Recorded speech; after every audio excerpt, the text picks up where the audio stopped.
Alrighty, folks, we are back in it with another session of our Out of the Abyss. I am your dungeon master, Mister. That's me. Joined by our wonderful players today. If you guys want to say hello, now is your one and only time. Hello. Hey, Guten Tag. apples to ice. With our hellos and applesauces out of the way, let's talk a little bit about what happened last time before we get into what's going to happen this time. Last time you guys didn't want to mess about with the circle or the statue within it here, and you figured you still need to discover what else is down here, at least hoping to find this elusive egg that was stolen. Traversing the tunnels, you passed a broken gate along the corridor, and further on, though, you could see another steel barred gate ahead with a flicker of firelight within. Peering into it, you could see a pair of Darrow and several large cages. Cappy had told you that this is where they train the bears for their own. Wanting to rescue said bears, and from whatever fate would befall them, you tried to sneak up to the gate, ending up in conversation with the two Darrow as you were locked out, because people lock gates. They warned you to back off or they'd shoot you in the face. And Fungi, not having any fear in this scenario, said he wanted to be friends. Well, the Darrow kept to their word and started shooting, even released some of these bears within. Fungi tried to inch into the room through the bars and it quickly got his mind changed as a trio of bears came to attempt to maul him. And you guys all made for a quick retreat. At least you had the bars between you for a moment. And running down these tunnels, saw a small chasm in the wall like others that you had seen before. You all ate some mini mushrooms quickly and rushed inside.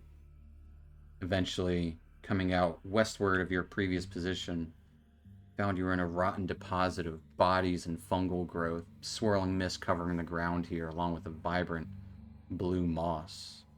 Several bodies, both humanoid and monstrous, kind of in various states of decay, not getting too far in.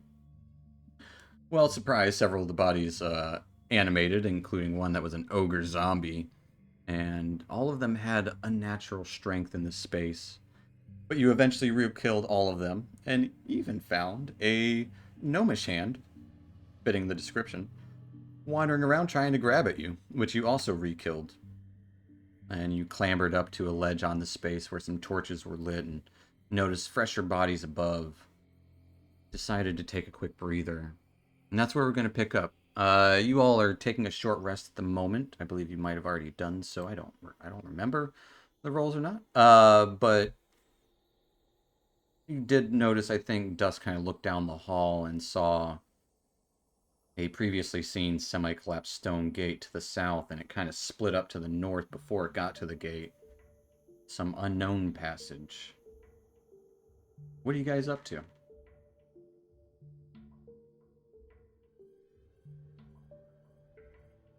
Not all at once.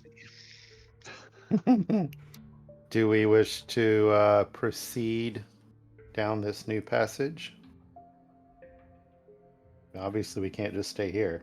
Yeah, I think it's just about our only option, right? Yeah, we gotta go north. Pretty much. Up north. Well, curious. Quickest decision we've ever made. North it is. Let's So go. basically, just give us one route and we can make a decision. There's two. There is a door. There's a Oh, semi-collapsed. why'd you say that? I No, mean, no. I'll also say there are these couple of bodies up here and the brazers. Oh, we were supposed to search the bodies, right? Yeah, we didn't. We had do that at decided the we were last doing session. Yeah. Yeah, that is true. All right, so in inspecting the bodies, who's doing such a thing? Well, I'm right by one, so I'll take the one that I'm closest by. This one guy just starts to lift up the shroud and peek underneath. As you lift it up, the immediate stench of decay and grayed skin, even more pale than your average dwarf, as this is a dwarven. You would think it's a dwerger at first sight, but no, this is a regular dwarf, mountain dwarf's skin. And you can kind of notice bits of tanned areas along its dead skin, but it has been definitely deafened, and you can see along its legs as you open it up. Looks to be some gash marks or kind of knife marks. Someone post-mortem cut it.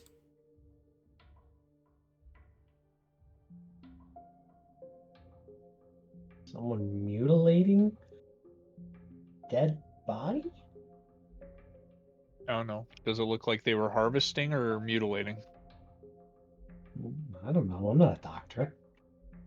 Well, look inside of it and see if there's like, do the cuts go all the way into the body itself, or do they are they just to like the muscular wall? I would say they go pretty deep. As you kind of like lift it up further, you notice that these cuts go all the way to the center of the chest, where there's these very specific, rigid marks along its chest.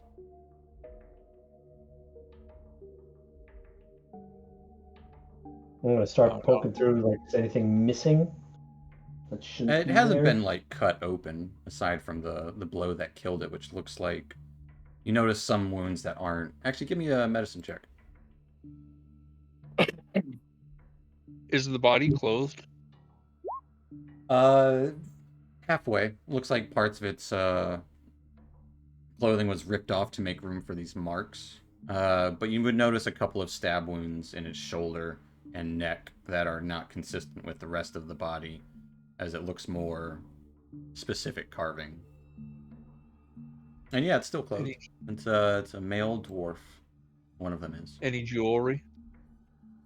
No, it looks like it's been stripped of anything valuable, probably. Like, it's just like kind of like an undershirt that's been ripped in half and pant legs that have been torn up.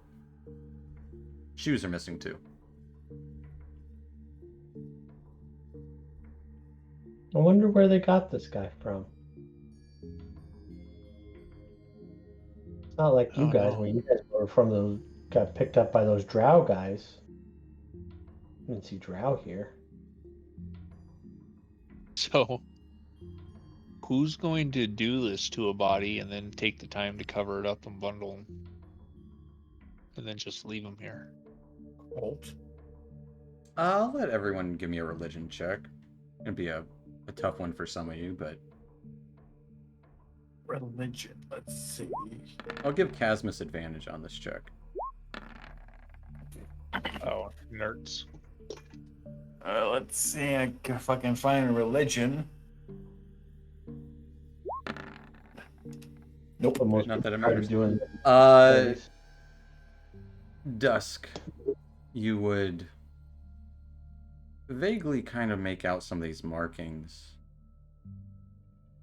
Kind of in the shape of a skull, but other kind of markings around it. Almost monstrous. Like horns kind of dug into it.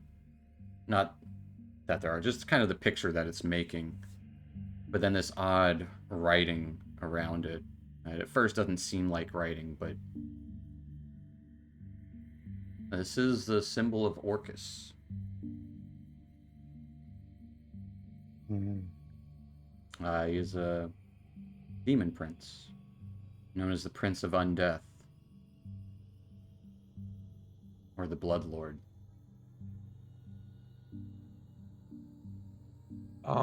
Is it in Abyssal? It is not. Part of that part might be a little bit in Abyssal. It just kind of says, I'd say, do you speak Abyssal? Yes. Then it would be written, not Orcus, it would just be written as the Blood Lord. The Blood Lord. Mm-hmm. Which is another name for Orcus, correct? Yes. And Dusk, you would interpret that as such. Can we do... Has anybody heard of Orcus? Dusk has. Yes. I once healed a scribe who was Orcus obsessed.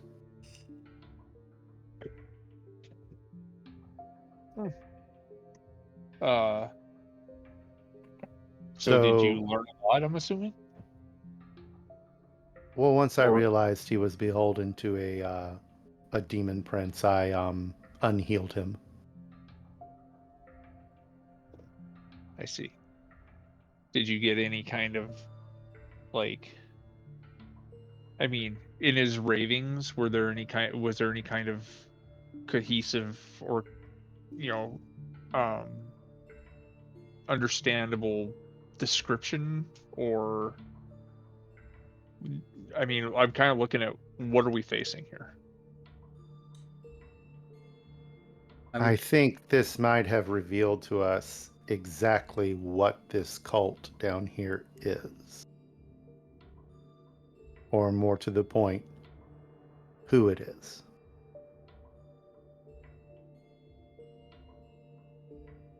Okay. So, And yeah, you so would- far, You would know, Dusk, that Orcus primarily deals with undeath. Which makes sense. They were bringing these bodies to dump them into these grounds to be reanimated. Sort of Right. like a sacrifice so with a bonus. are they still, do you think, planning to reanimate these bodies? Well, there were, I believe it was Durgar up here. Was that right? Is that what I heard? Yeah. You did hear Dwarvish, or Yeah. Yeah. And they fled. So maybe not. I mean, that would match with the corruption that we're trying to find. If the Wargars are colluding with demons. This is true. Do we want to do anything to the bodies to make sure they don't come back? Is there any kind of, like, can we Yeah, burn I was them? like, are we doing this? Is this body investigation and conversation still part of our short rest, or we've done that? Just because I would spend time to ritually do gentle repose on them okay, if we have I would say. time. Well, I mean, I would say you can't do a ritual during a short rest, but you can But- definitely do so afterwards. Like, it's not the biggest deal to spend 20 minutes casting gentle repose on both of them. Yeah, fungi would definitely do that. It doesn't permanently keep them from becoming undead, but maybe we don't need them to come back while we're still here. As Or we you, give them my whenever the spell completes on one of them, we'll say doing one first, and you would notice the blood that is kind of marred on its chest would turn black.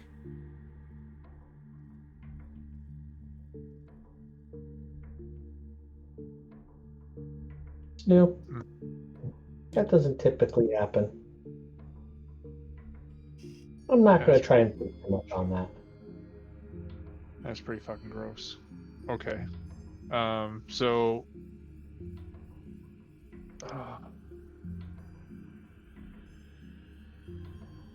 So we're I guess we going could- north. Mm-hmm. Do we even want to look at the other body? I mean, it's probably going to be in the same state, and The other body is a half orc. In the same state, for sure.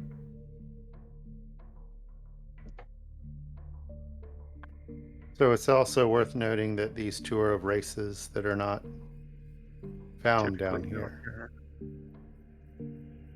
which Yeah. means they are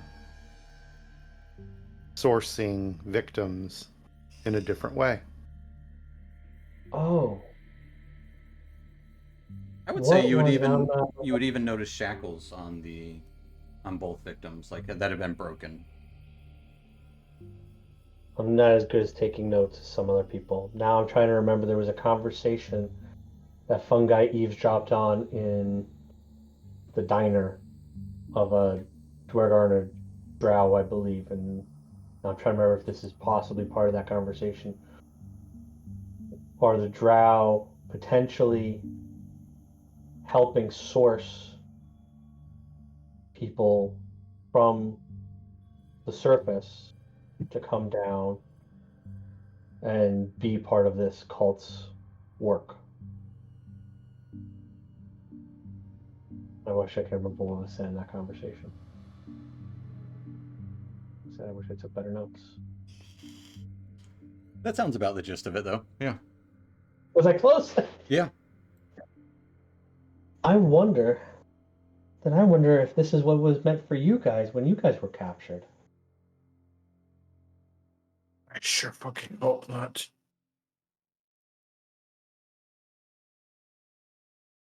Well,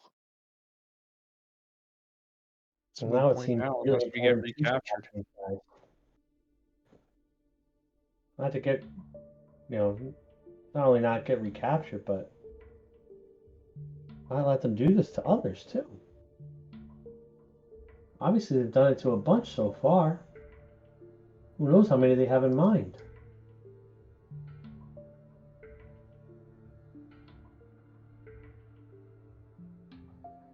Yeah. Come across these, we have to do our best to actually stop them. We definitely got to tell the Stone Guard. Well, I think we need to do our best to avoid becoming one of these bodies, and maybe second best in stopping them. I'm going to second that motion. I mean, we can do our best job of telling the Stone Guard all about it. Yeah. Let's go. Let's get going, yeah. All right.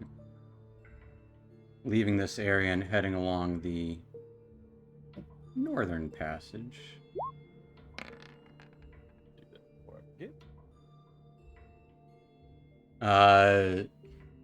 Who is helming the front of this space as you're walking along? Rincewind will. Okay. Take a turn out front. And Dusk will stay towards the back again so that, the light doesn't immediately give us away. All right. I would say during that talk, the mention of Orcus, you would get a chilling feeling from Dawn. But wandering off northward, the tunnel quickly starts to head in a northeastern pattern. Rincewind, roll me a d20.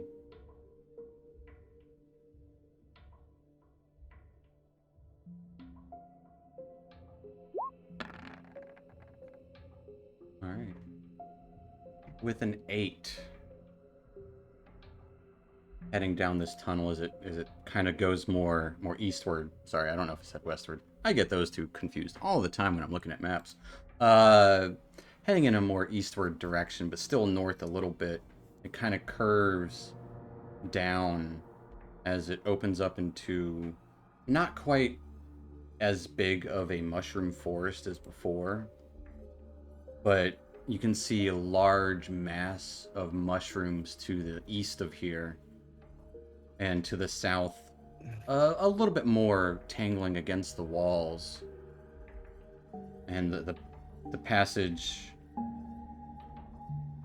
south looks still pretty choked, but yeah, you would see this mass of fungal growth all kind of swirling about. And I would say, Rincewind, with your crazy high passive perception, through the growth to the east, you would notice what looks to be a little bit of stone, like worked stone behind it. Just barely. But it is very tight-knit growth of fungus within here. Okay. Where's Fungi? Are you right behind me, or are you standing back by Dusk with the light? No, I'll probably stay right behind you. Okay. Do you still have your dark vision going? Yeah, lasts for 8 hours. Yeah. So if we can find a corner or something to come to, I'm just going to kind of give pause and start pointing these items out to Fungi, the grove, and then kind of whisper about the stonework and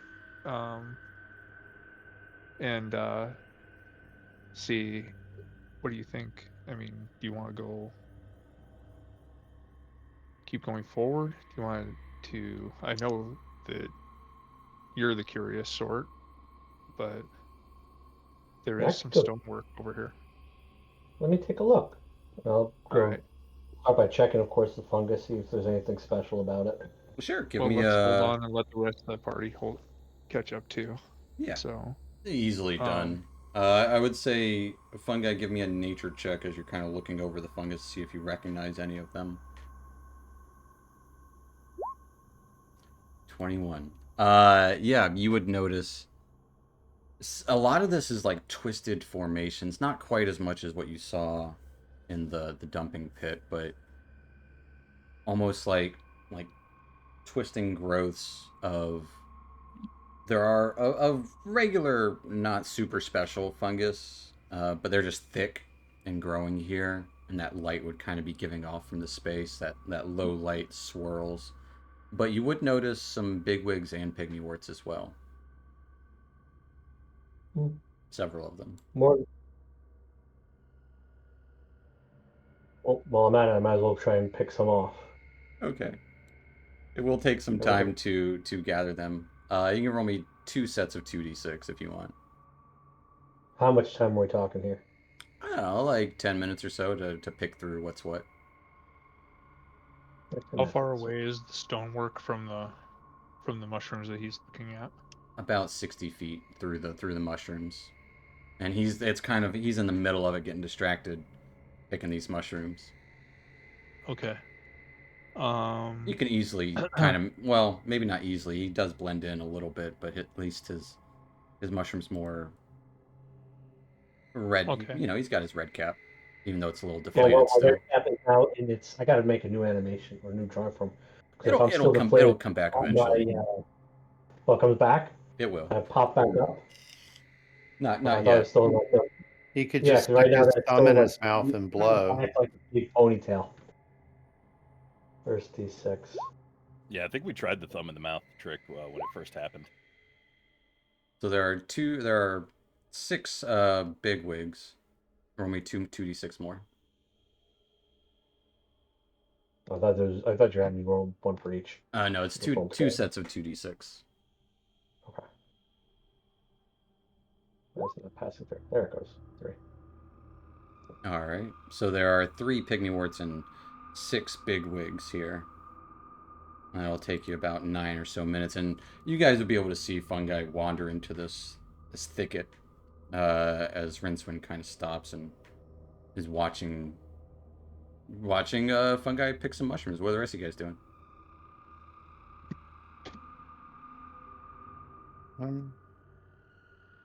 Just waiting to hear from Fungi and Rincewind when we're ready to go, unless they want anything else.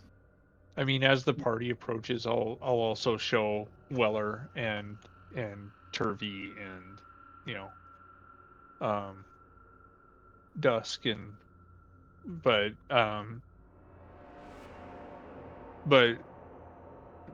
as far as the grove goes, I mean, this is pretty valuable stuff. I mean, I don't have anything that can shrink me very well, and it looks like if we're gonna keep on the hunt for this Strokey character, we may have to bounce up and bounce down quite a lot.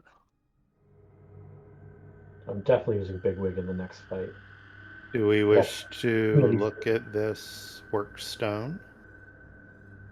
Absolutely.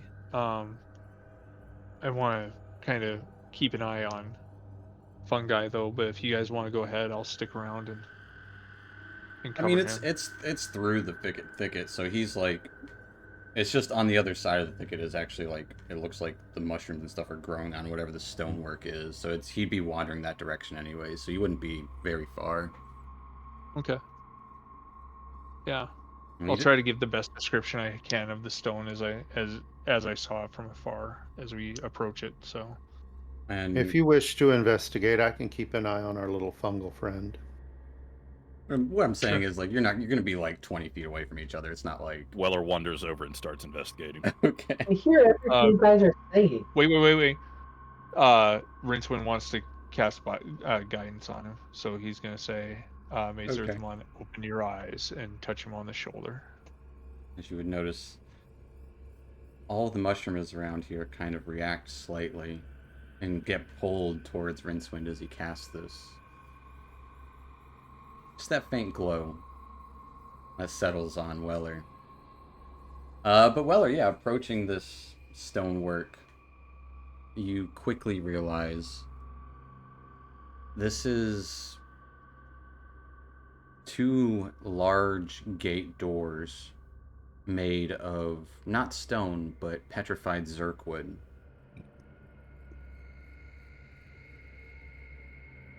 You would see handles on each of them about 5 or so feet up. The gate itself is probably 20 feet tall. Large, heavy doors. Seemingly of stone, but very quickly realize that this is actually petrified wood.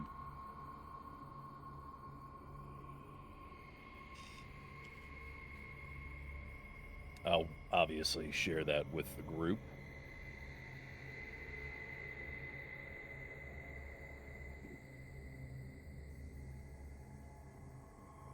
Are the door? So are there? It's 2 door panels. Yeah, it's 2 door. It's a double door, large, kind of like what you would imagine like the front gate of like a castle kind of thing. But yeah, 20 feet tall, and about each door is like 10 feet wide.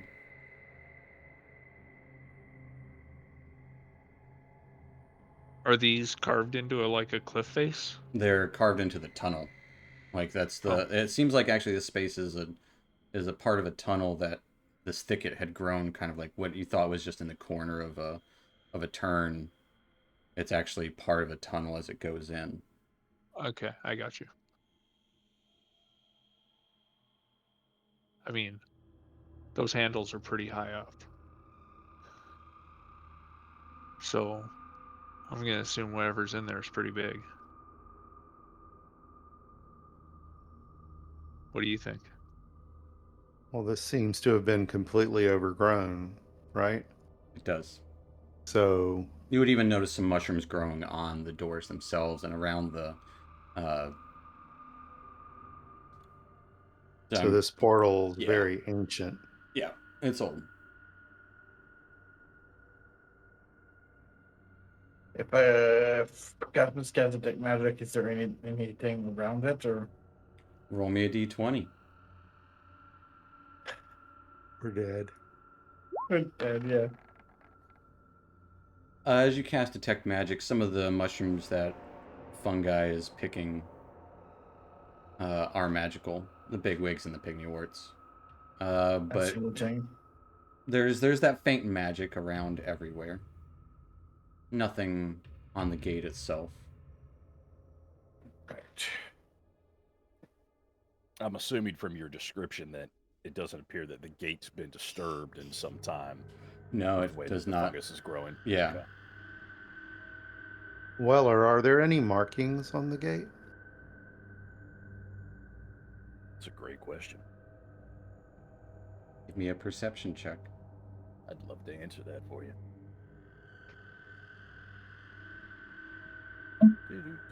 Kind of looking over this large petrified zirkwood gate.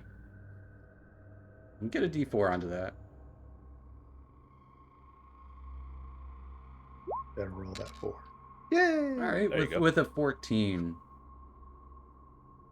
very faintly, in Undercommon, you would see written along the side of the door, and it looks like it was probably written elsewhere at some point, carved into it. This faint impression that just says "Keep Out."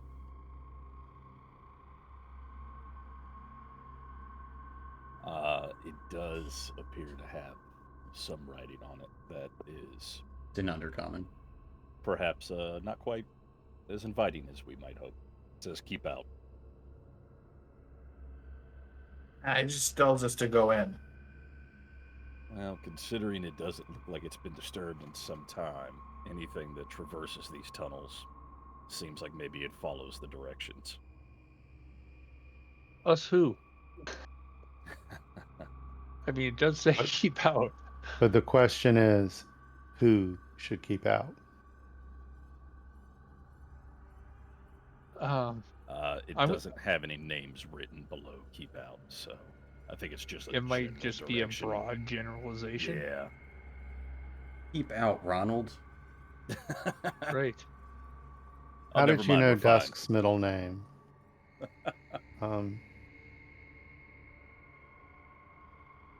Well,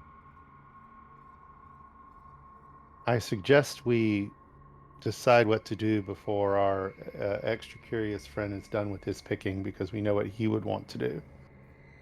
Yeah, but he can't reach the handle. True. Hey, did you guys knock on the door yet? You want to knock on the door? And to be fair, it doesn't say don't knock, it just says keep out. Right. We could Do be we like, physically knock? Knock on the door. Surely we have other courses of action, right? I mean, we are at least have some magical individuals. Is there not anything else we can do with this door? Is there a keyhole? No Can I keyhole. Look around, see if there's anything small, like anywhere for even a smaller, tiny creature to be able to pass through. I would say it is too dirt and debris, if there were any cracks, has been filled from time. What if we ask Cappy in all of his stellar information he's provided up until this point? What do you ask him? Cappy, do you have any information regarding these doors? Have you seen them before? Do you know where they might lead? I have seen this place, but it's different. I think. Yes, I think it should be through these doors. I believe so. The obelisk? Yes, that. Great magic that should not be entertained. Could a large enough burrowing creature dig a hole under the door? Ooh. Well, I don't expect you to tell me if it could get on the door necessarily or not. But could a burrowing creature make a hole that others could traverse through? How big's the burrowing creature? Medium. I'm thinking the giant badger. I would say would it be big enough for small creatures to enter, and it would have to be time, like because the hole collapses with those kind of things unless you spend time. Or we could which you open absolutely the door. could. Yeah. I mean, right. We could just, yeah. Does it swing in or swing out? Looks like it would swing out. The handles are Yeah. kind of shaped to like poles. That makes sense. Let's pull the door. Egress for safety. Surely the muscular Weller could open one of them enough to where we could fit through. If everybody's in agreement. Weller grabbing the handles, trying to pull. And we'll all just watch him do it. All right. Weller, give me an athletics check. Where's Jim Jar when you need him? Just dare the guy. Jim Jar couldn't open this door. Too tall. With a 15, as you kind of pull on it, you feel like you could get the doors themselves, but there's you can kind of, you've opened gate doors before and you've closed them before. It seems to be barred from the other side. As you kind of pull on and tug, and it's not quite enough. There's probably some heavy beam holding it shut on the other side. Mm-hmm. Does anyone have a credit card we could slide through the gap in the door and maybe, No. I can try with it to my Thursday. Dusk, So, Dusk will produce his Neverwinter Express card. Casmos, the same thing would happen. It would kind of lightly pull at the doors. It's barred from the inside. But you would hear loud creaking and thudding as it's trying to. Sounds like we may have to use Cappy's back route. Or if you want to tunnel, I'm all for trying to tunnel. That was not a no. That was yes, but it takes time. oh, Like 10 minutes or so to ensure that a 10-foot long hole's secure enough for small creatures. But one of us depending could on- go down and see what's on the other side and unlock the door if it's locked. No. Well, if there's a heavy bar that's preventing the door from opening, I would just wonder and be concerned that whether it could be like a fun guy could open it from the other side. Yeah. That'd be badger form. Well, giant badger is the same strength I already have. I guess it'd be taller. That's up to you if you want to try it. If it doesn't work, you can always come back. Hmm. Assuming that you don't die immediately once you get to the other side. Thanks. Weller always shines hopeful light on everything we do. I am the optimist in the group. I've said that. Everything is horrible down here. Exactly. All right, let's. So Good we thing would it's not- we would have to use the mushrooms though. Well, depending on So- how you go about it. Well- Like, either he spends time digging a hole and making it secure enough for you guys, or like you were saying, have him burrow under and just try and release the bar on the door. So he won't know till he gets to the other side, basically. Either way. Right. Right. Right. Okay. But you said 10 minutes. We can burn 10 minutes and give it a shot. We do know that the tunnels are traveled, though, because somebody dropped the bodies there. So maybe we form a bit of a perimeter and be on the lookout. This area doesn't look as traveled. I'd say just because of the mushroom growth over everything, this door has not been opened in some time. But so fun guy going badger. Yeah, I will. Let's just. I don't know how many you guys have here, but I'll give one pygmy ward to each of our medium-sized companions. So everyone, And 4 now, Yeah. because you all have one now. all Down right. to 1 left in my pouch. All right, and then yep, I transform into a giant badger and start digging. All right. Digging your way to the other side. It takes no time at all, really. Like, it's like a 10-foot long tunnel down and back up. Peering your head above into this low-lit hallway here. You do indeed see a large petrified Zerkwood bar on the back side of the door. Do I see any other creatures on the other side? You do not. All right, then I'm going to try and go and lift the bar out of the way. What is the strength of a giant badger? It's a 13. You want me to roll a strength check? Give me a strength check. With a Ooh. 17.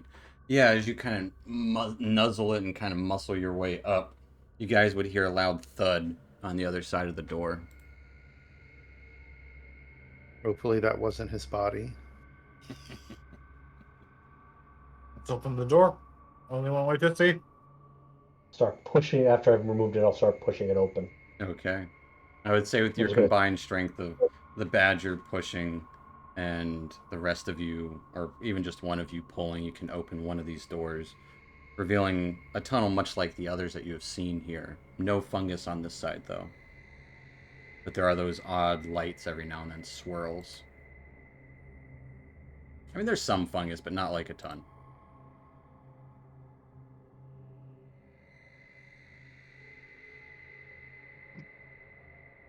And you would see mushroom fungi badger opening the gate. And with my badger paw, I'm just gonna wave them to come along. And like I said, I'm just gonna stay in badger form. Or I think I got like a 2-hour wild shape. Yeah. Yeah, 2 hours. So I might as well keep those 10 hit points just in case. Just real quick, examining the back side of the door as it opens. Is there a handle on that side too, or I guess just the? There would be kind of areas that you can grab onto it to push it shut, or to, Okay, pull it shut. yeah. That's what I wanted to know. I'll go ahead and walk on through. All right. Yeah. You guys continuing down this tunnel after the gate. Yep. I will pull the gate shut and re-secure it. Okay. I'll say with your strength, easily enough to do, and we would need some help to lift the Zerkwood piece back up, but can easily be done to re-secure it and shut the way out. Badger guy's got your back there. Yeah, I was gonna say I'm gonna do it and like struggle, but I'm not gonna ask for help. You know, That's I fair. can handle it. Got too much of an ego. Wellard, no. Continuing onward then. Yes. All right.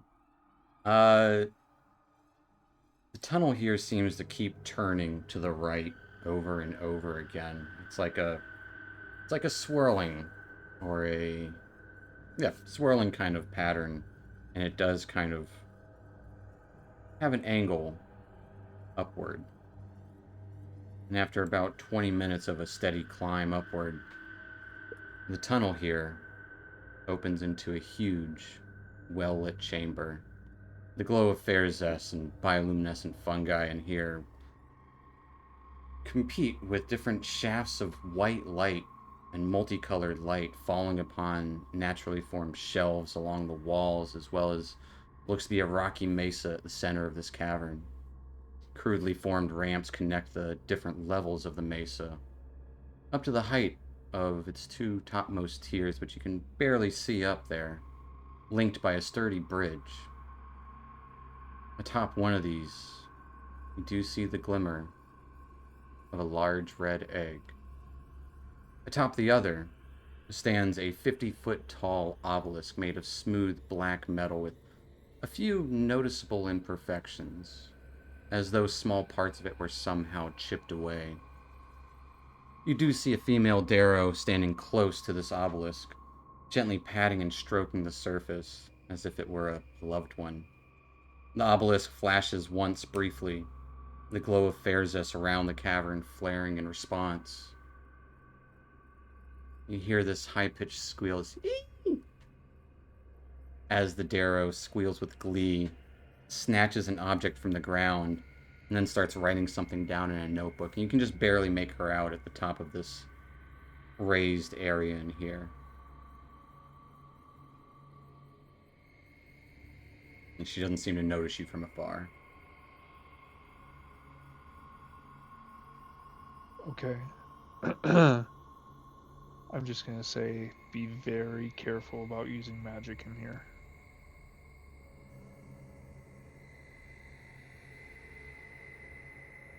And So we go and get the eggs and get the fuck out.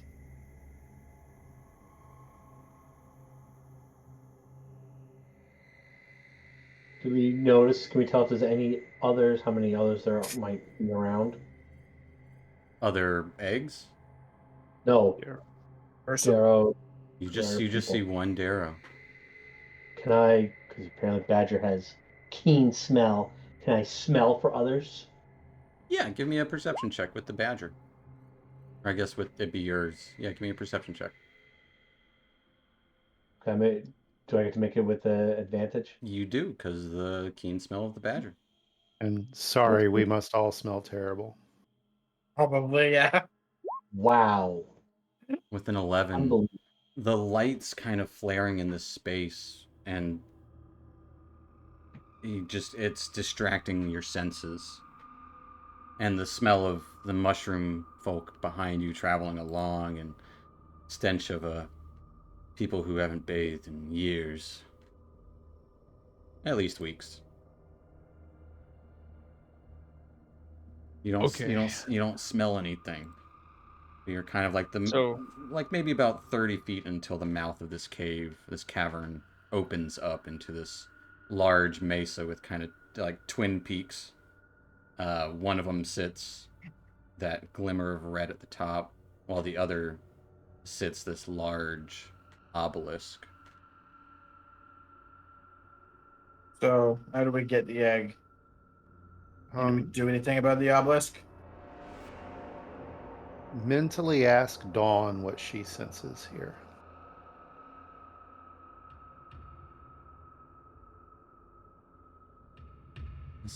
There's the work of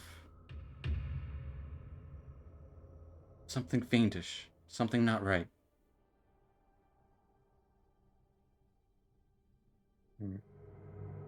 What I thought. I mean,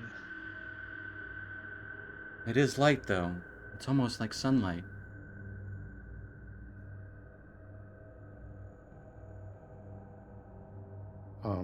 So do we engage Could I- with the Darrow or just dispatch her? Could I burrow under the egg and try and I mean, Bugs Bunny she's that up thing top out? or Okay, down. you let this guy burrow once, and look what happens. It's a long ways away. She's up top and we're down. We could probably drag her down and have her just fall to her death.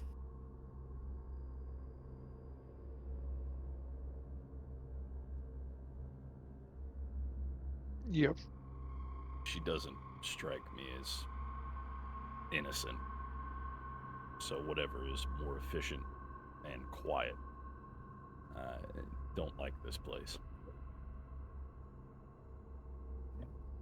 She seems to be delighting at that evil obelisk, so Yeah. Well, I don't think any of us can take her out in one shot. So, And she is pretty raised up, so any attack would give her severe cover from below. And is Let's there just- a pathway up? Yeah, you can see little bits of like raised areas. It's not necessarily natural. It is more natural pathways. Along one of these sides, the side where the red dragon egg is like a ladder going up to it, and then there's a bridge over to the obelisk. A short bridge, like maybe 10 feet long, where this Alright. Darrow is writing something down feverishly.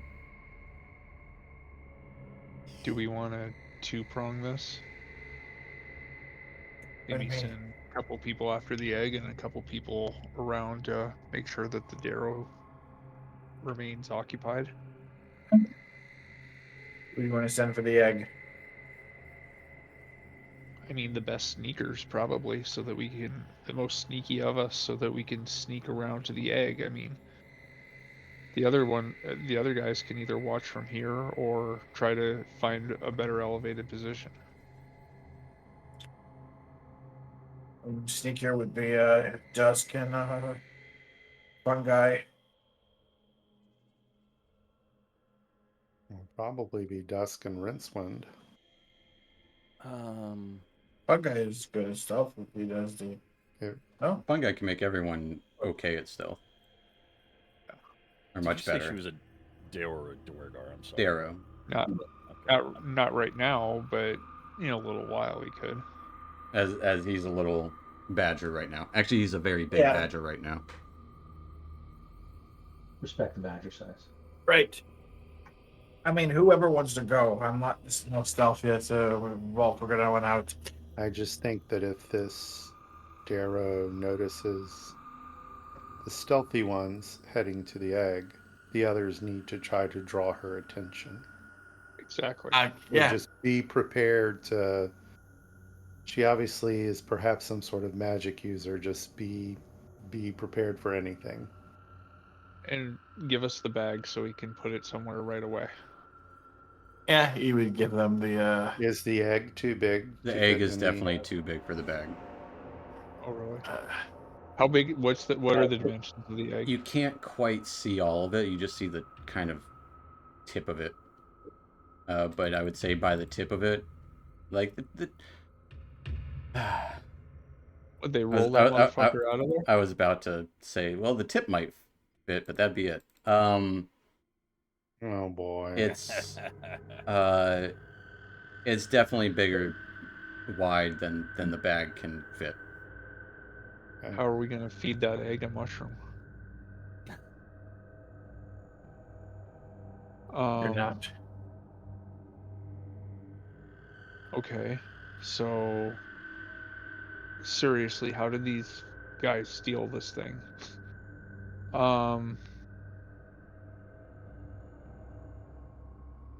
But also, Oh, where the hell? I just had a terrible thought.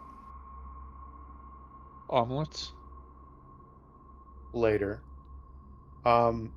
They're probably trying to corrupt that egg and turn it into something worse than it would be otherwise.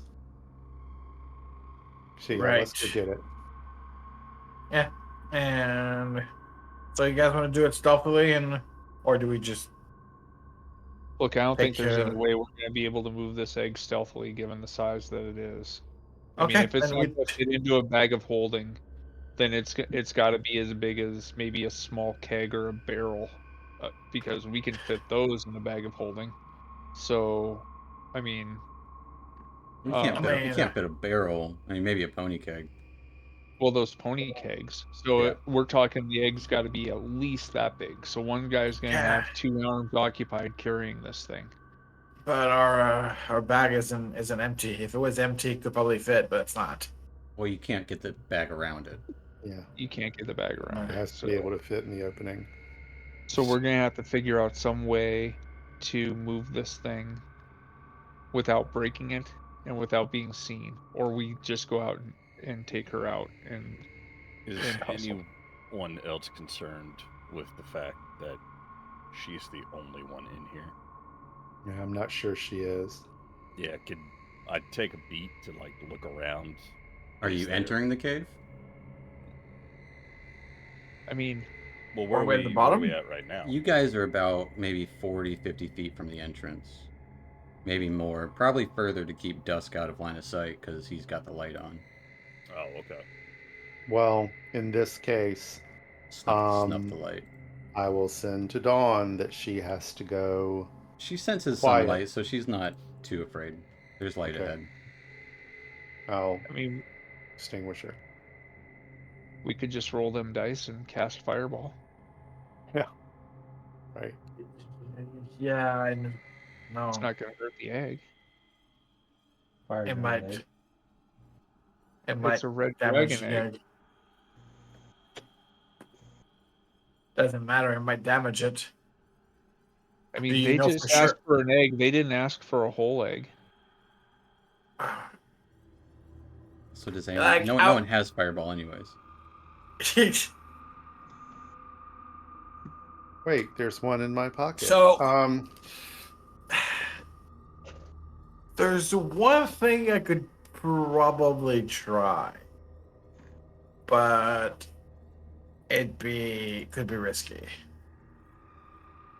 as Okay. opposed to anything else we do. Yeah. In the sense that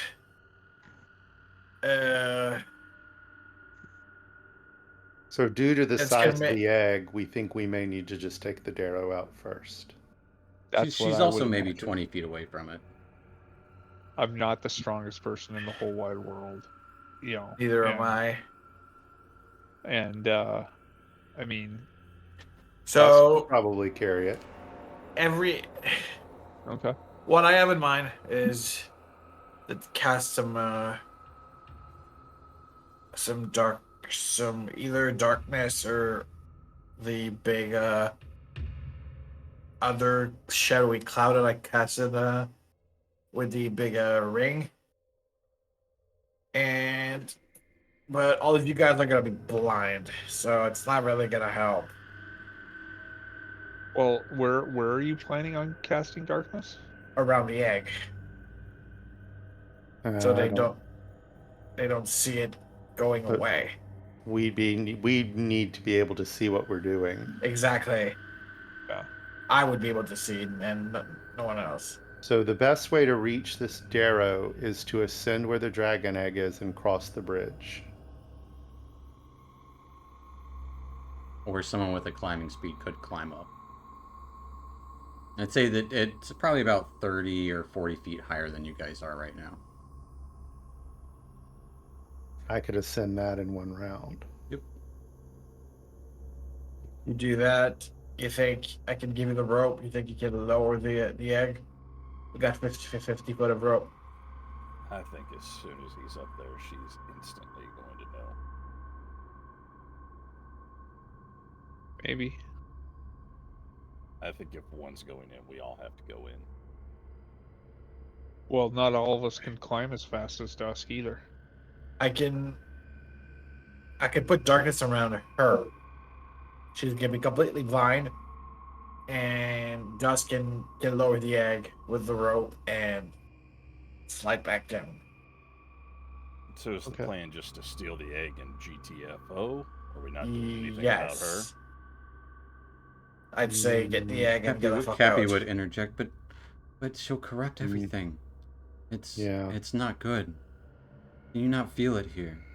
It may be bright, but it's I think Not this is the right. source of a lot of what's going on here, at least in the immediate area. Yeah.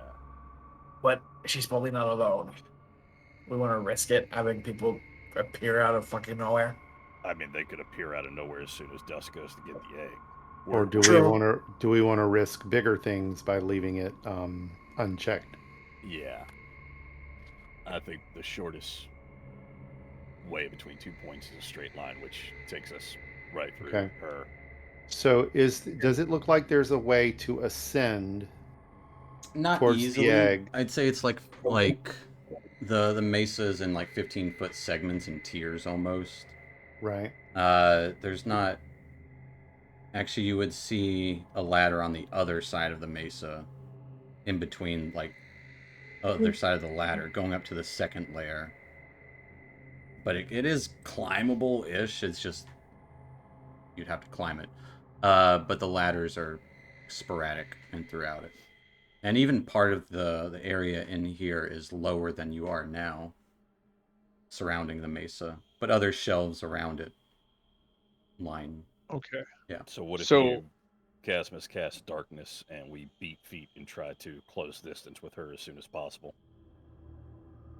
Why don't we And do then cast drop darkness? on- Tell you Well, what, we can surprise her. You can cast darkness on her. We can run up on you. Then you can drop concentration. We can attack it.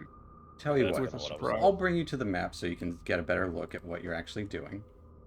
Do you want us to go ahead and roll initiative, or No, we're not. We're not there yet. no? You You know- brought us to a map. Oh, no, we're it's- gonna be there, but if This is easily Constitution saving throw time if it's anything. Oh, this is not as nuts as I thought it was. I think we were overcomplicating it. and the egg looked like it was over here. Well, I don't even remember. Oh, look at the badger.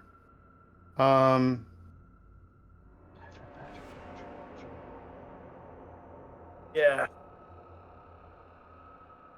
I'd have to I- get closer if I cast darkness on her.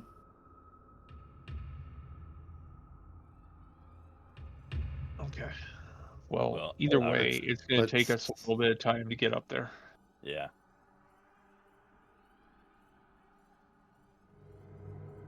What if we?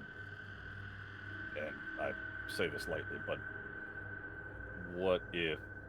I'm trying to see how that path works. I'm just wondering if some of us maybe attempt to climb, some of us try the ladder, kind of a two-pronged approach like The ladder Vince was going up to saying the earlier. second tier is in the back, and the ladder going up to the third tier, where the egg is over here. Okay. Right. So we're also gonna have to get this egg down tiers. Mm-hmm. We're not going to be able to move the egg until we get rid of the threat River. here. Exactly.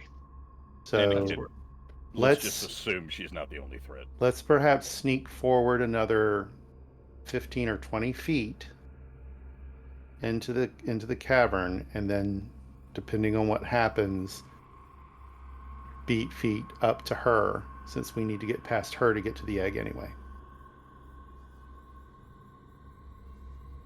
Okay. That sounds like a plan.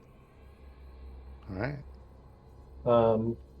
Right before then, we're gonna go. This sucks that I can't talk right now, but I want to try and mime out the idea of us being extra sneaky. That's what people want.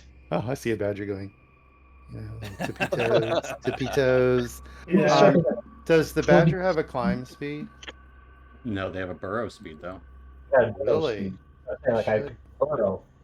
So I was saying before, I could burrow and Bugs Bunny this thing. Right. So can he burrow into the Yeah. side and give himself a gradual climb up? Yeah, he has a burrow speed of Ooh. 10 feet.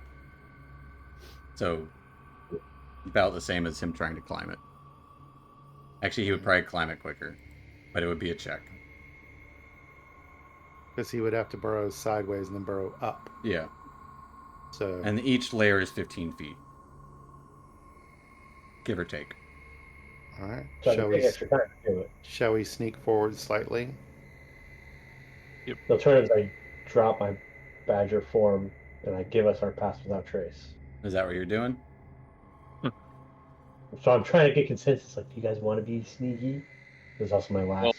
I spell don't slot. know. I don't know if there's a level of sneakiness that gets us out of this. It is very No. bright light in there, Yeah. multicolored. Yeah. That's Right. true. I'm saying with that light though, it feels like there's a lot of interference magically. So Okay. careful. How about, because it would take me a while to get up there at 10 feet. But what if, say, I burrowed to. Where'd the freaking thing go? I lost the. I don't have any like the utilities from on like the left hand side for me to put the. And all I can do is pan.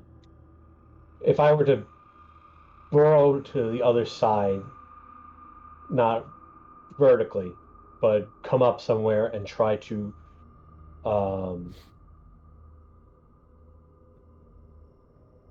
catch or have anything that is watching try and catch me and be a diversion, so that at least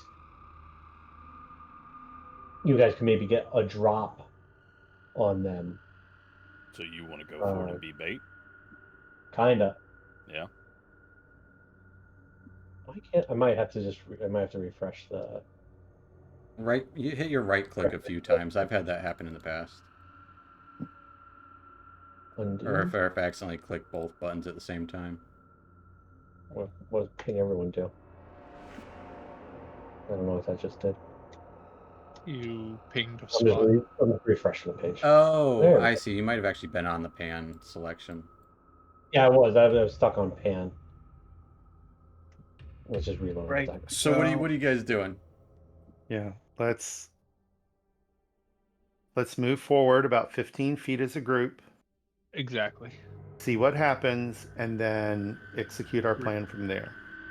Yes, sir. All Here we right. go. Everyone give me a stealth check. Here it goes. My badger form. Ugh. I don't know It why. will I actually- had it doesn't word, have man. any more What is to it. going on there? Oh well. No stealth. Prepare for action.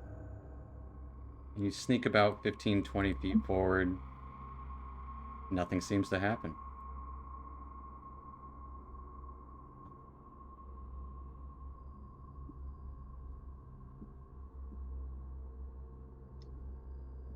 So All right. strange.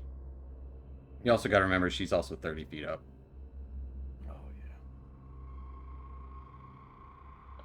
Okay, then in which case, I'm gonna. How long would it take me to say burrow over, like just here, and pop my head out?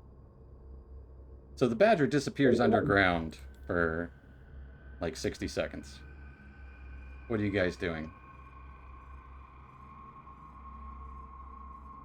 Watching that badger. I was gonna say I'm just looking for the quickest route up because I have no ranged ability that's Right. going to be effective. Climbing. Yep. All right, let's go for it. Chalking my hands. Just like a go mountain right climber. for her. Yeah. Say, wait for me to pick my head up, and let's just see if I get anything to. Well, you can't anything communicate is- that. Oh, fine. Yeah. He's, So he's gone for like 60 seconds, give or take.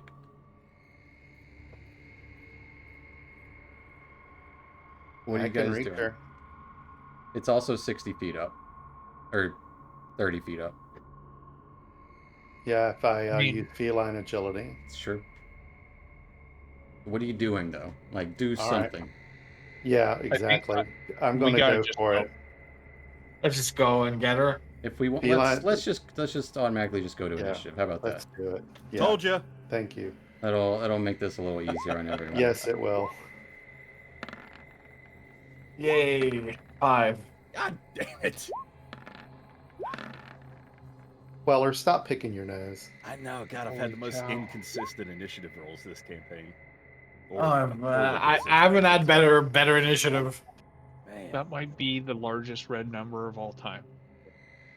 It's because you have advantage. I know. I've never seen Uh, a red one big. and Weller's getting the 1 buff from Patch. Thanks, Patch.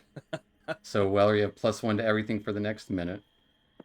And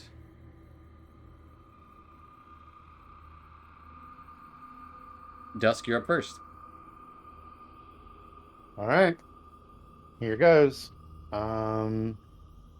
Use feline agility and anime dash up and just tear right up the As you those walls. get like about here, leaping up into the room, in your head, you would just see these odd visions of blood, of yourself getting torn apart and eaten by a large beholder-like creature. I will need you to give me a Constitution save, and actually, and a Wisdom save, as a yellow and a white ray shoot out from the ceiling around the corner, floating about 15 feet up in the air. Good on the con. With the Wisdom, though, as this yellow ray hits you, you can't take reactions until the end of your next turn. And I need you to roll me a d6. Or wait, roll me a...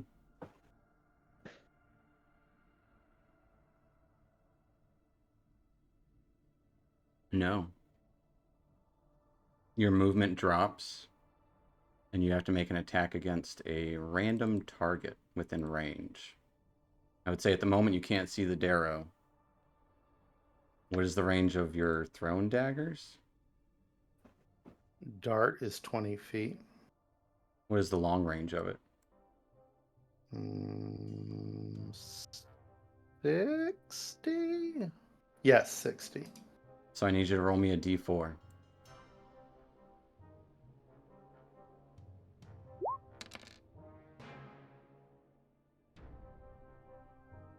You throw a dart at Rincewind. Been waiting to do that. As you see this yellow ray hit Dusk as he's climbing up And he just quickly turns around and throws a dart at Rincewind. Does a 14 hit. It misses. I just kind of tink it away with my short sword as I see it coming. I'm like, and then give him the shrug, like, dude, like, what the? No, he was trying to heal you. We've seen this before. Unfortunately, that's all Dusk can do right now. As your movement for the rest of the turn drops to 0. Okay. Which will take us to Rincewind. Oh boy. Okay. Well, I guess. You said we saw Dusk get hit with a yellow light. Yeah, coming from the northern direction. Okay, so I guess I am going to. I am going to try to dash to the doorway and then take a hard turn to get down to around this area. All right. Hold on.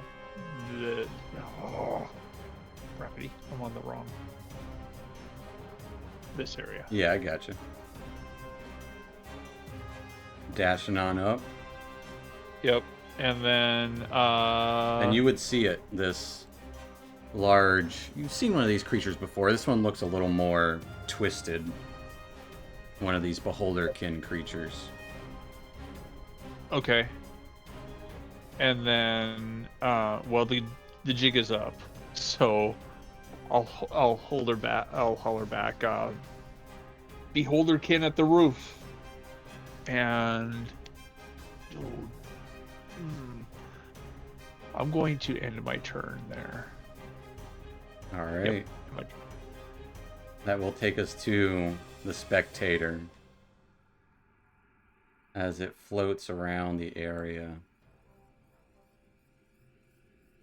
Yeah. It's going to shoot... Roll for it here. Nope, wrong one. Reroll one of them. A white ray shoots out towards Rincewind. And a black ray shoots out towards Dusk. As you would both start to get this visions of this creature just chomping on your bodies. And I will need a con save from Rincewind. And a wisdom save from Dusk.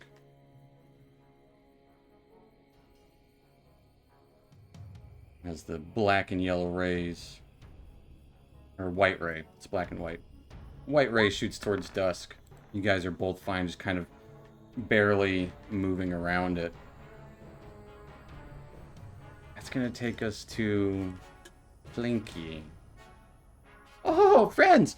Friends! I was waiting for you! There's so much to show you! And she kind of just leans over the side. And she starts to float up a little bit. As if just like minor movements. As if something is keeping her afloat. And she unleashes a spell. She's going to shoot a couple of chaos rays. One at Rincewind. One at Dusk. Because you guys are up there. Rincewind got a 13 to hit. That's a miss. Dusk got an 11 to hit. Nope. As somehow she is missing. Oh, you'll see! You'll see! And she goes and runs behind the obelisk. Which will take us to Casmus. With our badger on deck.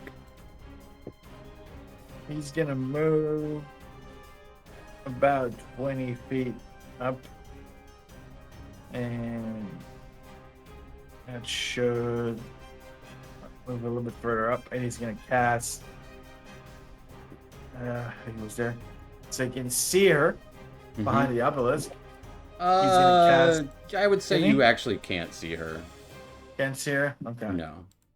able Honestly, to- what I should have done is made the light more like, because I have it to where you can kind of see through it a little bit, so you can see more of the map. Will you be able to see the spectator? Yeah. In that case, gonna throw Eldritch Blast at it. All right. Let's see those blast. 18 just hits it. First one. We'll take 10 points of force damage. Just And blasting second it. one.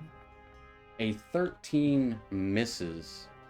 As you do, roll another Eldritch Blast for me. Its central eye rings out, and it tries to blast you with it, as it kind of reflects your Eldritch Blast. Thank you, Turtle. Sorry. No, you're good. I forgot to. But you misses you as it reflects towards you. Anything else for Casmus? And no, that'll be it. All right, that will take us to our badger that comes up here.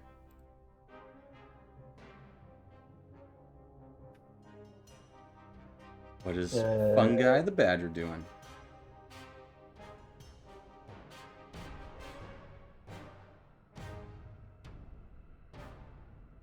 I think I'm just can't attack this thing from a distance, so I'm just going to.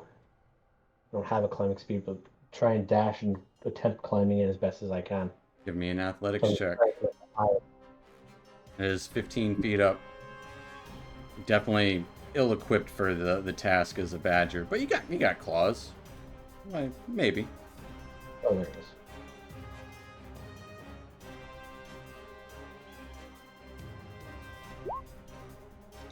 All right, with a 14, you get up to that second layer with your movement. And that's all I can do. That's it. Were you wanting to dash? I mean, you still have your action. That wasn't the. I said dash. If Okay, so give me another strength check. There's one for each layer. Oh, I closed it again.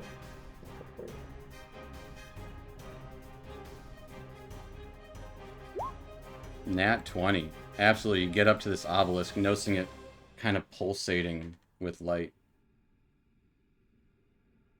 Do I have any movement left to try and get No, around? that would be all you can do is climb. And then You got a couple extra feet just for being up there. Okay. That'll take us to Weller. Way in the back. Way in the back. Well,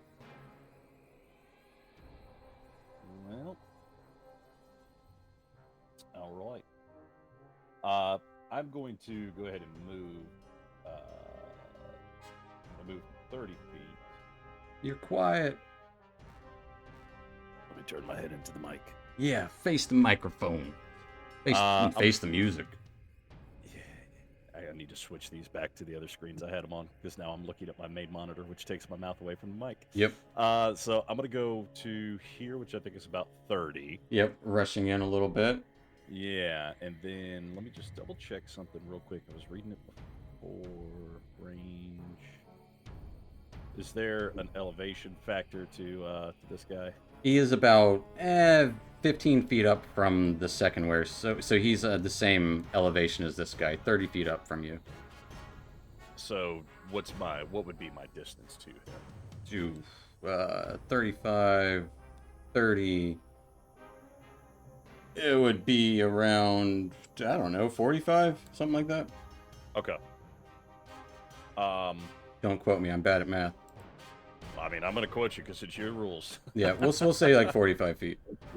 I am going to A squared, B squared, C squared. Pythagorean theorem. Yeah. With the assumption that we're going to want to take that guy out fairly quickly, I am going to try to cast Fairy Fire on him. Okay. Roll me 2d20.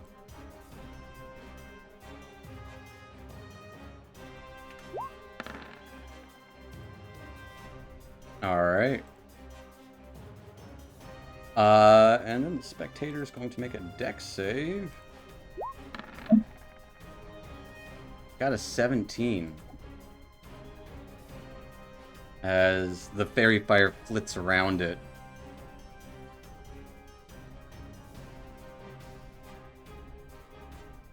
But it misses it. Yeah. Every time I use that name, Anything else for Weller? nope, that's gonna be all I can do.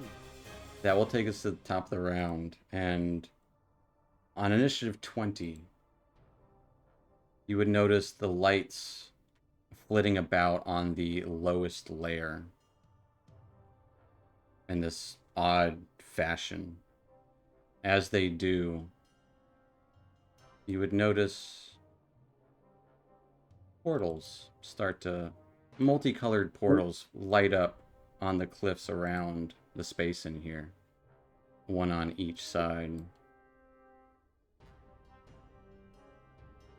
Oh, I'm actually not. I'm on the wrong layer. So yeah, up there, there's one.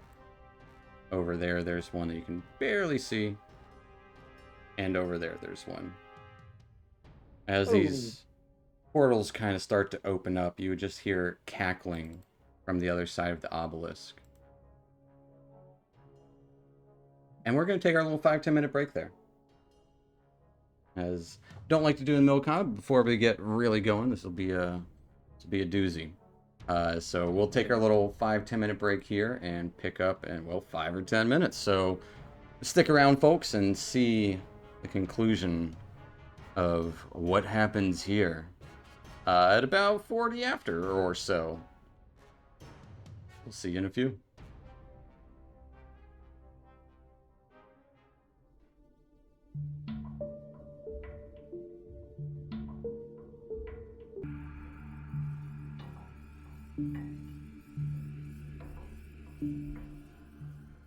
Alrighty, folks. We are back with it with more of our Out of the Abyss, and, well, last we left off finding this obelisk atop this mesa within these swirling caves. Also noting a Darrow was within there, and you saw the egg and wanted to get your way in there, trying to sneak in. Dusk tried to dash his way up. Unfortunately, was spotted by a spectator, a beholderkin, shooting rays of chaotic magic. You all are struggling. You're not actually struggling. You're making your way up there and into the space here, but you notice these portals kind of open on several of the ledges within the space, and the lower portion starts to flow with light from around this cave. In Dusk, you are first. What are you doing?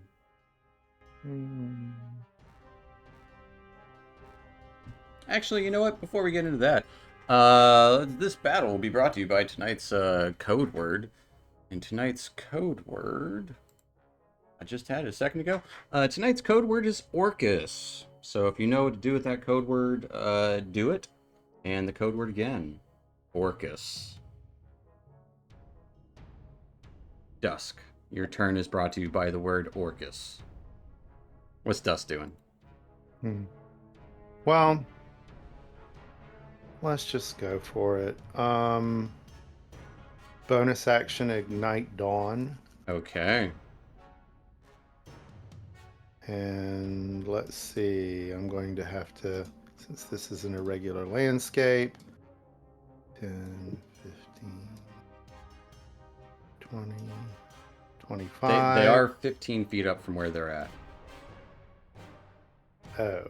Yeah, they're equivalent height to the highest tier. 20, 25, or 25. Could I strike it from here? Yeah, absolutely. 30. Hold on. 20, 30. Okay. And This is then a 15-foot climb, though. You probably still have enough. You got like what, a 40-foot move speed? I got a 50. You got a 50. Yeah, you got that. Yeah, absolutely. Well, I might want to move afterwards.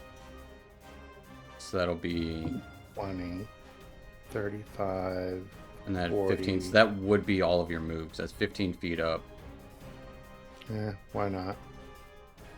And strike at it with Dawn. All right, give me a big old strike as fairy fire lights flitting about.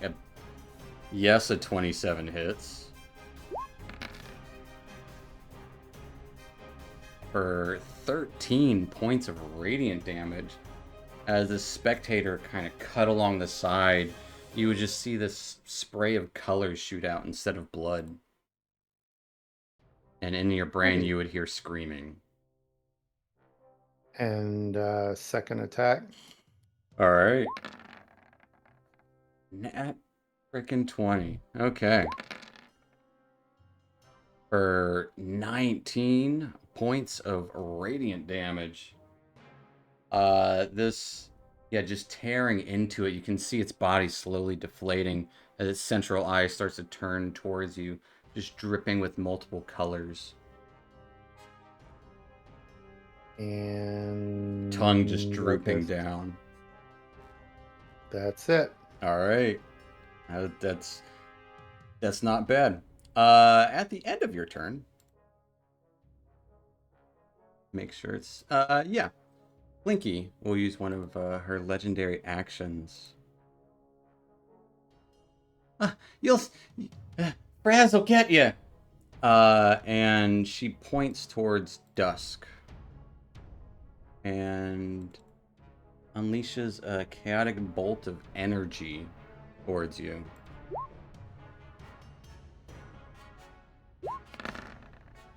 Getting a 20 to hit. I don't know why. Some reason you'll see a +3 on there in the chat, but it's not actually there. She got a 20 to hit.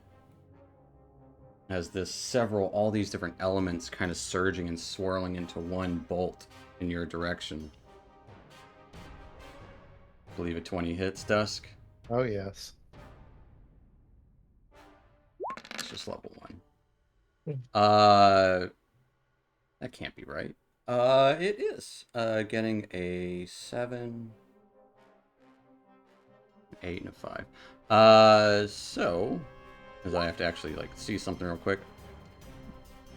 We'll go with, you know what?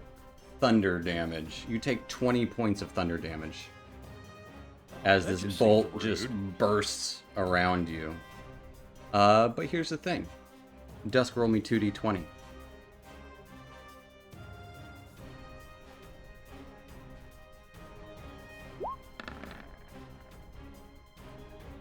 All right.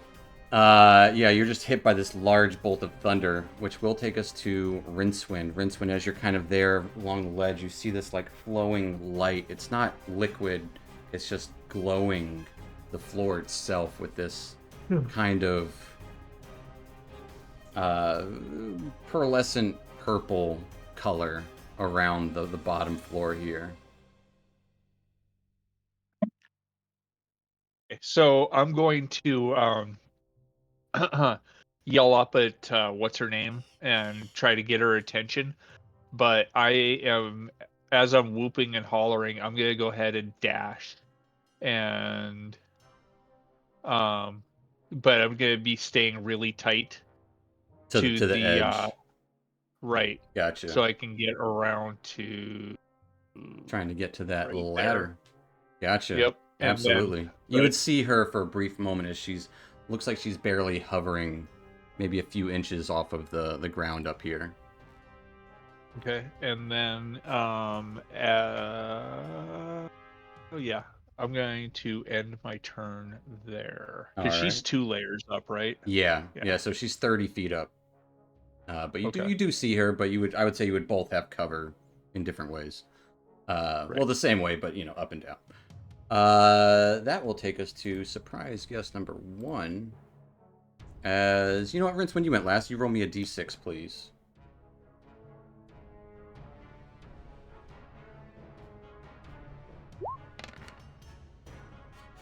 All right. Oh, that was a weird roll.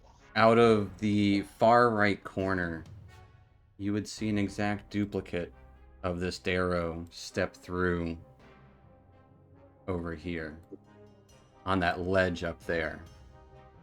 And she is going to see who can Well, actually probably see. not, because I'm plastered to that edge. Yeah, you don't see it, but Dusk definitely does, and the Badger might as well. Yeah.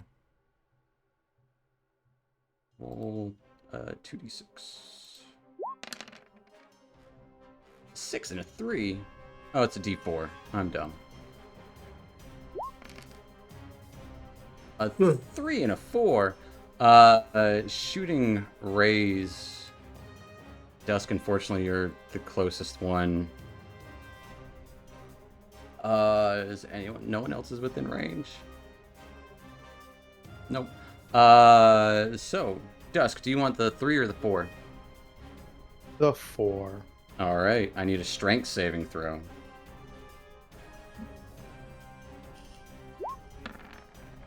With a 23, you can feel some form of tugging on yourself as this other Darrow just kind of stares at you intently, putting her fingers to her temples as if she's trying to move you with her mind. And you can feel your feet kind of being pushed back, but you hold firm. You are good to go. That's going to take us to the Spectator.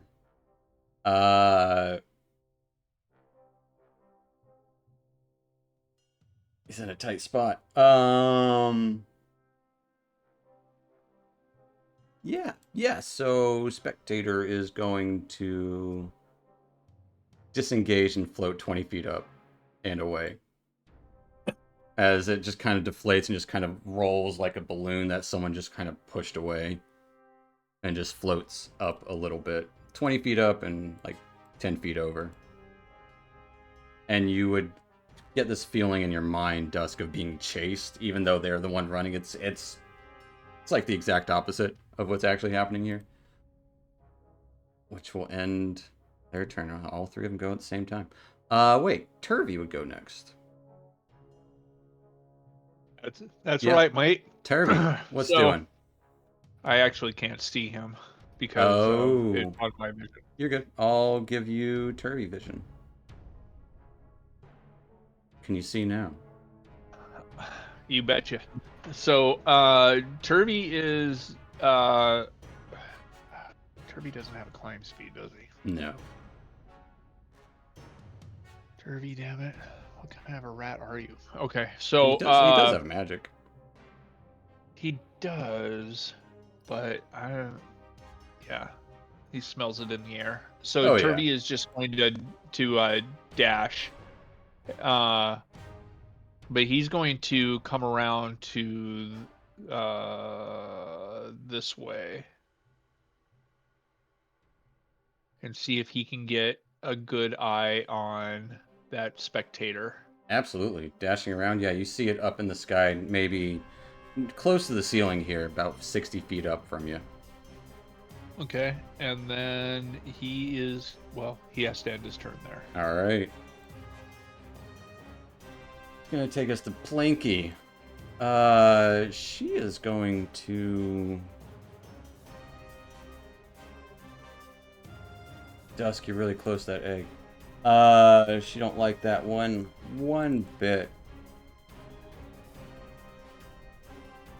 So...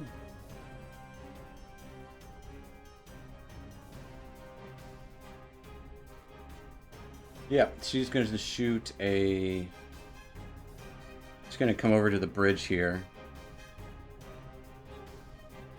In view of everyone, for all to see as she just kind of floats up, maybe a couple of feet over the bridge. Just kind of hovering lightly. Holds out one hand to Dusk. Arcs a light towards you. Shooting a Chaos Ray. Getting a big 9 to hit. Stay away. That's mine. That's mine. That's ours. That's his. And yeah, she's chaotic. Gonna shoot a random ray at one of you guys. Can't quite see the badger right meow. So 1, 2, 3. It's going to Turvy. Shooting a chaotic ray towards Turvy. Getting a 19 to hit Turv. That hits. As this beam of pure light arcs into Turvy, he takes 12 points of force damage. Why? Shit. Which will take us to Casmus. I'm gonna try to cast Old Person on her. Alright. Roll me a d20, 2 d20s first.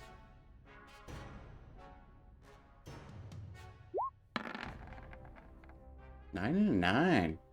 Let's see, what does this say? Wisdom save. Not her strong suit. She did get a 16, though. Which meets. And oddly enough, it doesn't even look like she needs to resist it. Anything else for Casmus?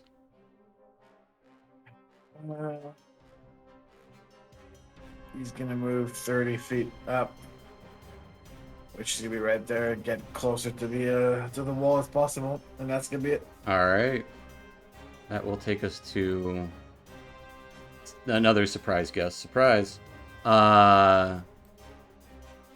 As right in front of the badger, a familiar demonic creature appears in front of you as it just is slashing at you.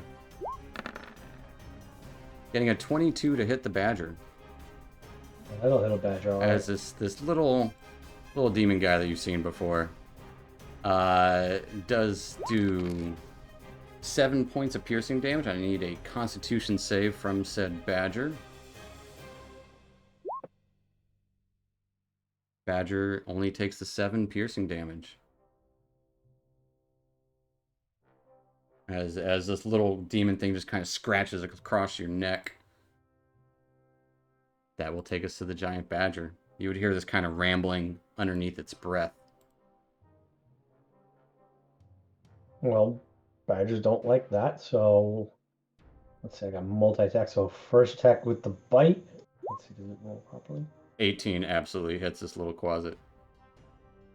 That the... Oh, that was not the damage. Okay, hold on. Oh, freaking...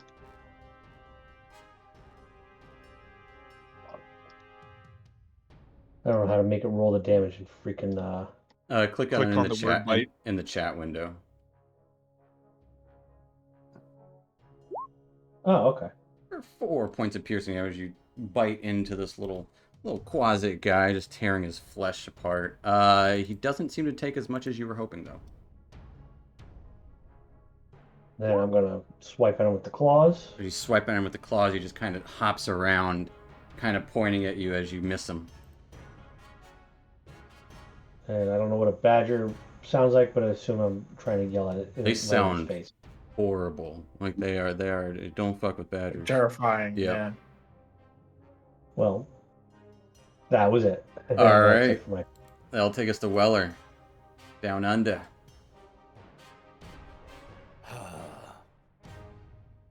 I mean, I got no options. I'm moving again. All right. We are. I'm gonna dash. And So you can't cut 60 corners, so you'd have to go around if you're going to try to dash that way. You can always try to climb. It would take, it's pretty much 30 feet of movement to climb up one level and a athletics check. Okay. I'll even let you know the DC, it's 10. All right. Yeah, I'll give that a shot. I'll just run to right there and then try to climb up. So. Give me an athletics Okay, check. so I land like right around there. Yeah. Don't forget you got the 1 buff, Oh, thanks to old Patch. come on, Patch. Do me right, buddy. Unfortunately, you try to scamper up, Come on. and your movement is wasted. Or tell you what, I will let you. We might go into it anyways. If you have a second wind, I'll let you expend one of those to add it to your athletics check, if you feel like it's necessary. Your armor's too heavy. Your armor's keeping you down. You can push forward. You I'm tell me. gonna save it. All I'm gonna right. save it. I don't like how many baddies are popping up. There's more. That will take us to the top of the round on initiative 20. The light starts to flow on this second layer where Turvey, Casmus, and Weller are. This, we'll say, let me double check which one it is.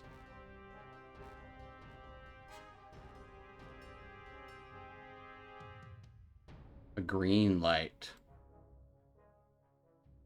spreads, and Rincewind's on. Yep. Yeah, green light spreads throughout the area. Dusk, what are you doing? And you would see this green light just hover around the second tier. Well, I can't reach the balloon anymore. Boop. All right. Take a swing at. Face to face with this little 2.5, 3 foot tall. Actually, like it's 3 to 3.5 foot tall. Somewhat dwarven woman.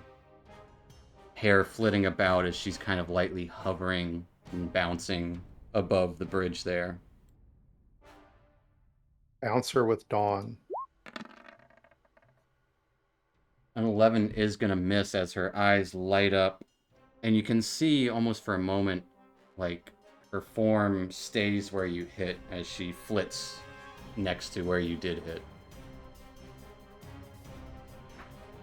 Bonus action kick her. All right. 13, as you try to kick her, she just kind of pushes it away, and it almost like this extra force helps push. And then swing, follow up with a swing with Dawn. All right. 18 just misses. Got a 19 AC. Yep. Wow. As you swing your sword on her, this flash of light appears where you think you hit her, but it's almost like hitting solid armor. And that's it. All right, that will take us to Rincewind. Rincewind, at the start of your turn. No, not at the start of your turn. It's the end of your turn. Rincewind, what are you doing? Great. I am going to climb the ladder. All right. So It has 15 feet of movement up. So there's 25, and that'll get me to there. And then, I'll take a glance around, and then I'm going to dash to. Going under the bridge. Yeah, going under the bridge to. I think that's a pretty straight route to right there. It I think is, that's yes. the best I can get. All right. Anything for a bonus? No, not this time. All right. Rincewind, roll me a d4.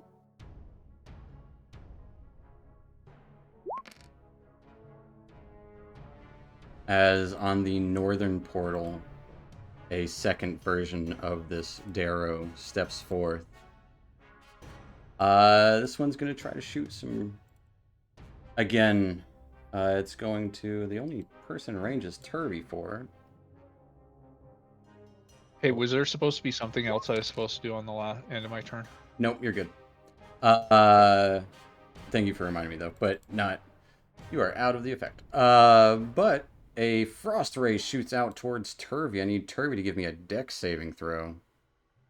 As she kind of holds her finger out.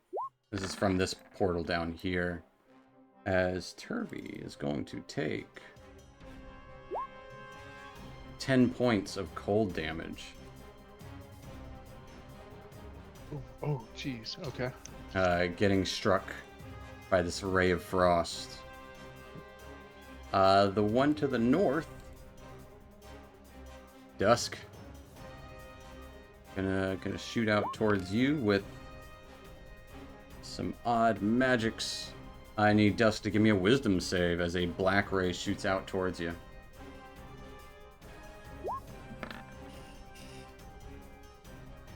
With an 11, Dusk, you feel this cold energy hit your backside as you're scared. He's a scaredy cat now.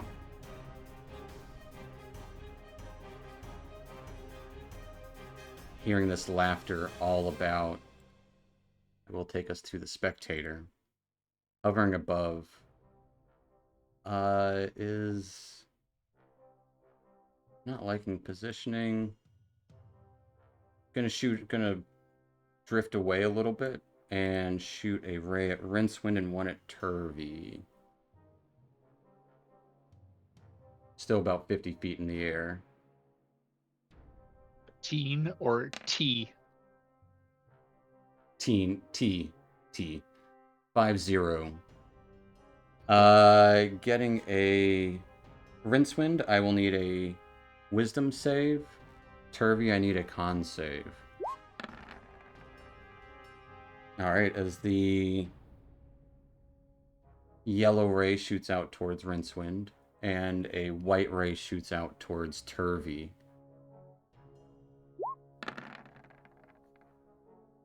As Turvy finds himself paralyzed. Whoop. As this ray strikes him. Turvy unfortunately can't move, so at the end of his turn, he is no longer paralyzed, but I do need him to give me a wisdom save.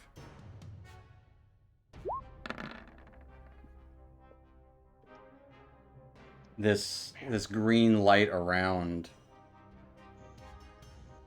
after he becomes unparalyzed, he then becomes stunned from the green light. Awesome. As he just kind of... Kirby's like, oi! And that's it. And that's it. Which will take us face to face with this Darrow fighting Dusk. She reaches out for something and grasps this whirling spear of fiery light and just tries to stab down at Dusk. Getting an 11 to hit. It does not hit. And stabbing it down for a second time, just jabbing at you, smiling the whole time, getting a 24 to hit. That hits. As Dusk will take 11 points of piercing damage and 2 fire damage. Ending her turn, taking us to Casmus. Let's see.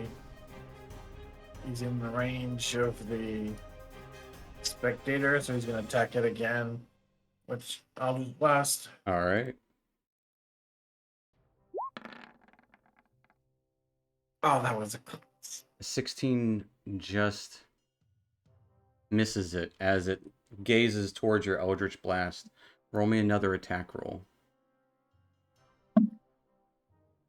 Another Eldritch Blast. I'm going to roll 1, 2, 3, 4, 5, 6. Casmus, does a 19 hit you? It does. Go and roll me some damage with Eldritch Blast. As you take 12 points of force damage from your own blast. You still have a second shot, though. I'm going to try again. Just second one. A 23 does hit it. As it reflects your first one, your second one hits it dead center in its mouth. As it just kind of deflates and flops to the ground with this force energy. Anything else for Casmus? You would be able to see up top, like if he was. You can see that there's bodies up there, yeah. Okay, so he's gonna cast Misty Step to go up All up right. there. So right there in front of Misty stepping up, and you still have your movement if you want to spend it on anything. yeah.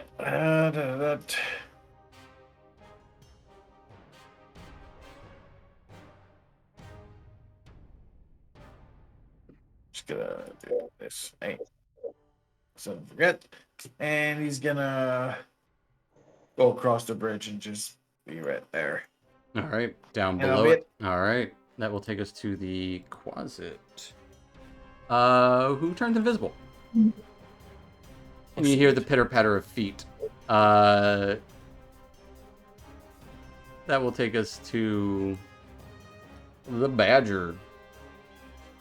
Weller on deck. I wouldn't have been able to smell where he went, would I? You can make a search action with your action if you'd like. Nah, we're just gonna keep walking forward. Try to move around this thing. 10,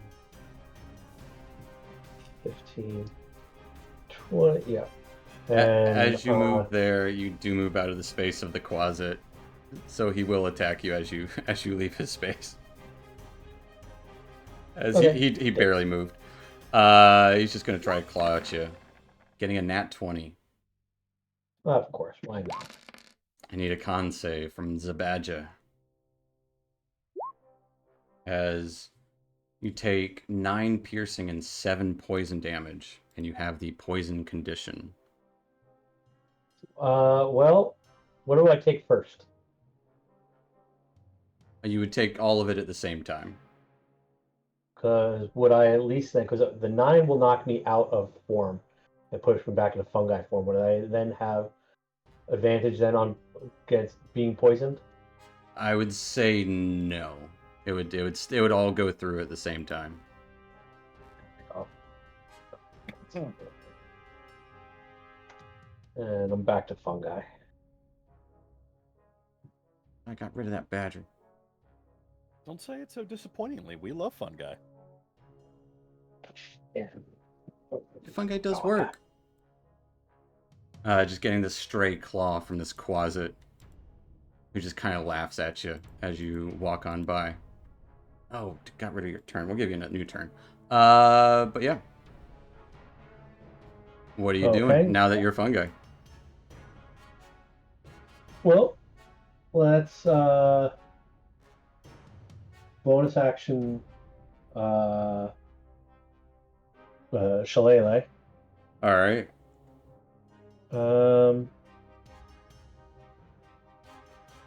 Would I still made it there if I'm trying to pass it? Would I at least been within his range instead of the Darrows? It happens as soon as you try to leave, so you can make it there if you want to get there. It's your call. Oh, I would say here. I would say if you wanted to stop with the closet, you can. Okay, so I can. So now with Shillelagh active, I'm gonna take a smack at it. All right. Now it's looking right. Whacking that closet. 20 will definitely hit the closet. As you squish him, this multicolored liquid spills all from where his body used to be. Little scampering jerk.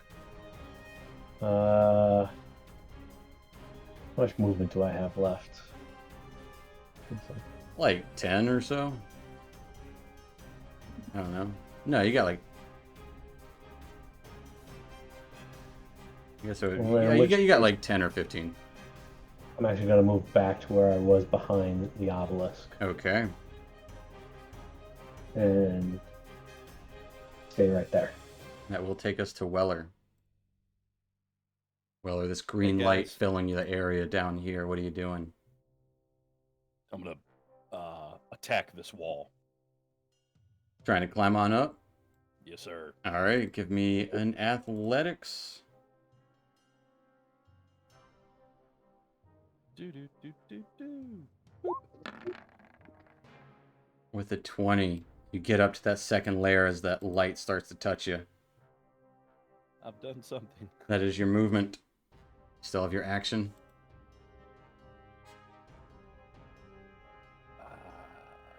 Shit. Don't have anything that. Can always try to dash and climb up the second layer.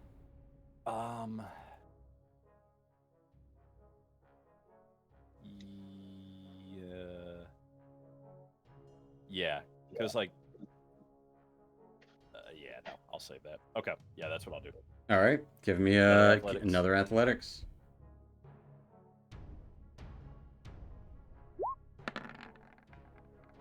With a 15, climb on up.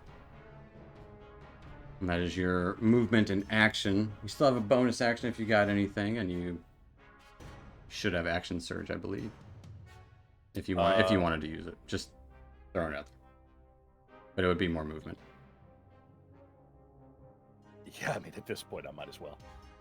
Yeah, I'll go ahead and action surge and dash. try to close the distance. All right. Moving on up. Moving on up to the other side. And well, you said dash. I'm on the level with this thing, right?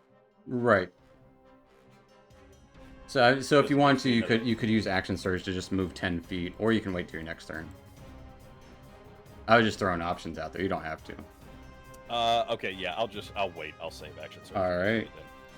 That will take us to Dusk. Dusk, you are frightened. I mean, not that I could possibly hit her, but take a swing at this opponent. All right.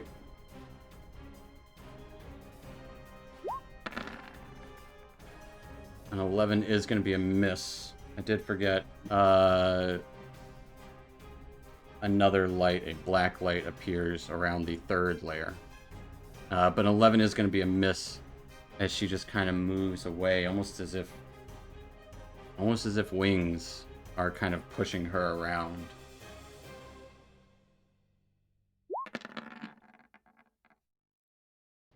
Eleven is also going to be a miss. And I guess move over here. All right. She will take an attack of opportunity. She will not make an attack of opportunity against you. Fair enough. Hiding around the corner. That will take us Oh, wait. One more thing. Yeah. Might as well try bonus action, thump myself on the chest. Let's see it. Yeah, you get 10 points of healing.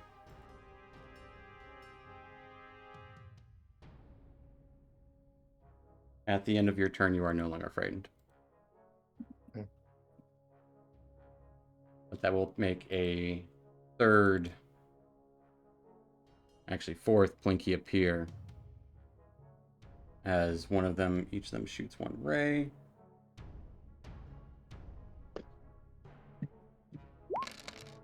One of them's going to shoot over here at Fungi.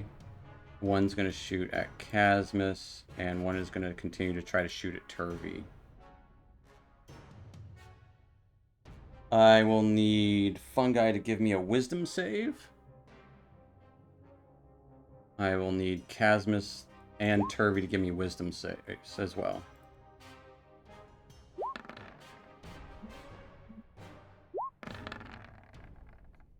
Casmus has the frightened condition. Turvy avoids this ray of light being shot at him from this secondary location. Which will take us to Turvy. Turvy is... double check. Done. He is stunned for the turn. At the end of his turn, I will need another saving throw from him. Which is a wisdom save.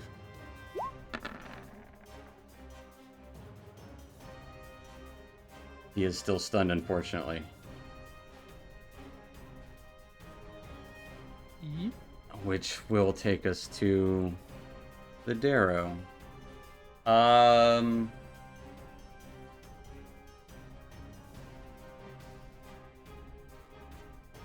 options here.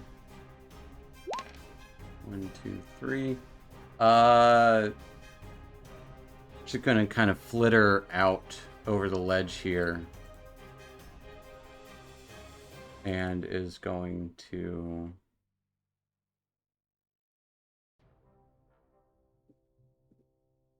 Actually, she's not even going to do that. She's not even going to flitter over the edge. She's going to stay where she's at. And Casmus, I will need a wisdom save, I believe. Yes. As lights swirl all around you. With an 8. Casmus.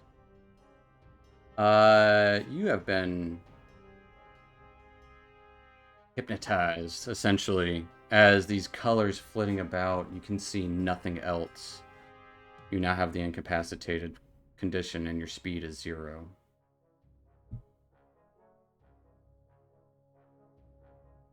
Which will unfortunately take us to Casmus. Casmus, you are out of it, seeing these multicolored visions. At the end of your turn,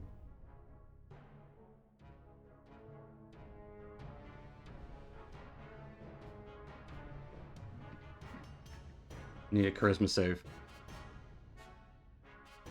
Charisma save. Mm-hmm.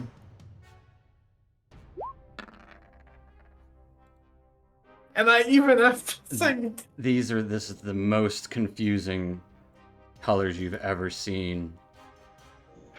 Which will take us to Fungi. Alright, Fungus is going to take a round to ready himself.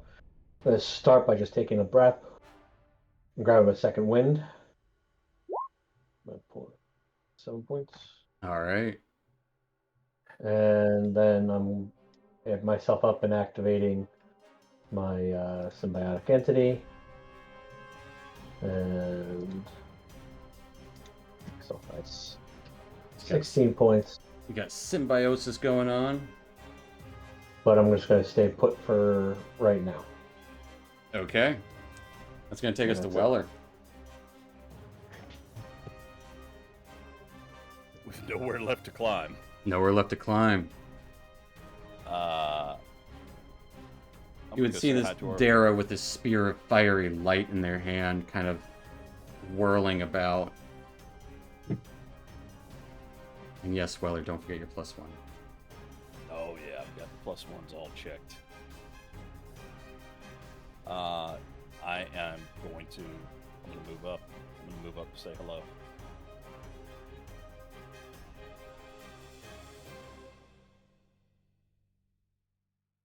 And I am going to take an attack. All right, stepping on up to plate. Seeing this lithe Darrow form just kind of cocking her head down over at Casmus. Barely even noticing your approach. Question, because the maul is new. Did we say that was a magical weapon? It's a +1 maul. It is magical, yes. And magical things are having a weird effect in this area. Spells. Or is it spells? Okay. Because last session, I think I used it once and I rolled for something. I wasn't sure if that was because it was magical or not. So, okay. Just wanted to make sure. So, yep. We're gonna take a swing. Give me a swing. I don't like when you roll before I do something. I forgot to roll for her casting a spell. That's a nat 1. Nat 1 as you swing out wide. She just kind of does like a flip in the air, avoiding your big old hammer. All right. Well, we're gonna extra attack. I'll wait for her to land. All right. Or maybe while she's in the middle of the flip, fuck it up. Yeah, there you go. A 22 does hit. Total opposite. There we go. And not that I think it's going to matter, but let's try menacing attack. So we add the superiority die damage. at the very Absolutely. least.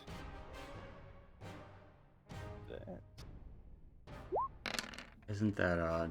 She will take 19 points of damage. She got a 16 on her save, though? Oh yeah, what does that go against? Your, I believe, strength. Strength. So 8 Right. plus 3, 11 plus your strength modifier. 16 is the best you can get. Full Yeah. one. All right. So she is not frightened of you. Like, you see her wince for a moment as if she almost was. Like, she's not immune to it for sure. But she will take Of course. 19 points of damage. The one person that I find that isn't immune to it, and she succeeds. And she succeeded. All right, now I'm gonna go ahead and burn that action surge. All right. We're 2 gonna more roll that attacks back. with that maul. Yeah, let's roll that back. 20 will also hit. Oh, that superiority die. You can burn another one if you want. They are also both 2s. Ooh. You want to re-roll that. So just click them all plus 1 again. Yeah. Yeah, why not? I'll burn another superiority die. All right. So we'll keep that 9 previous roll Okay. and 15 for a total of 24 points of damage. Has just beaten the shit out of her. She is flitting about in the air, still somehow staying lightly airborne. Is it like one of those like Street Fighter moves where like she's in the air and I'm just like punching her and she's like staying in the air? Somehow she's still in the air. She's getting battered to shit for sure. Yeah. All right, well let's do another extra attack. I don't even mind. But I've been meaning to do this like for like big fights like this, like see their hit point bar. She's definitely below half. Just barely. A 14 misses though, as she kind of catches her form and just glides back just like a foot or so. Now is with this being this is an extra attack, but I just used menacing attack, so I can't use precision. You can. Absolutely. Roll that D8.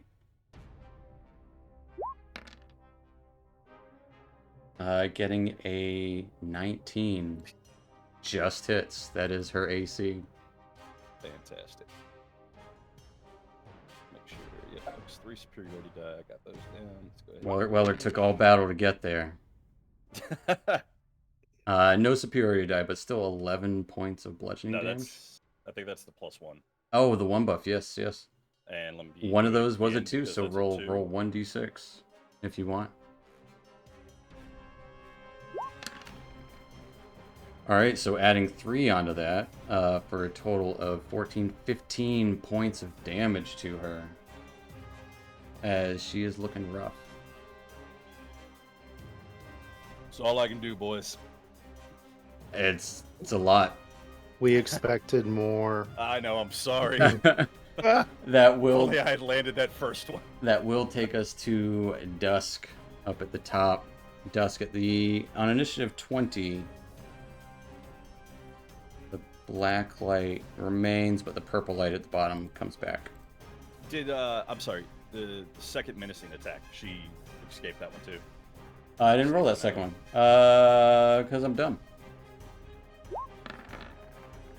She got an 8. She is frightened. Are you happy now? Dusk, what are you doing?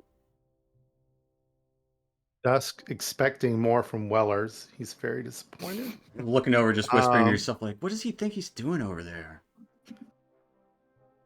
Back over here. And attempt to hit her.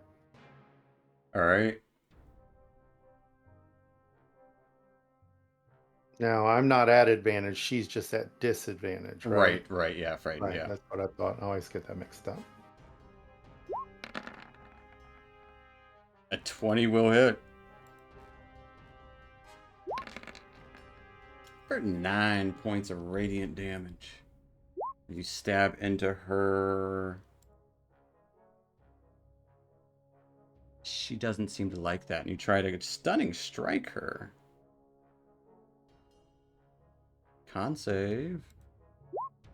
Something she's good at. She only got 12. She will burn a legendary resistance.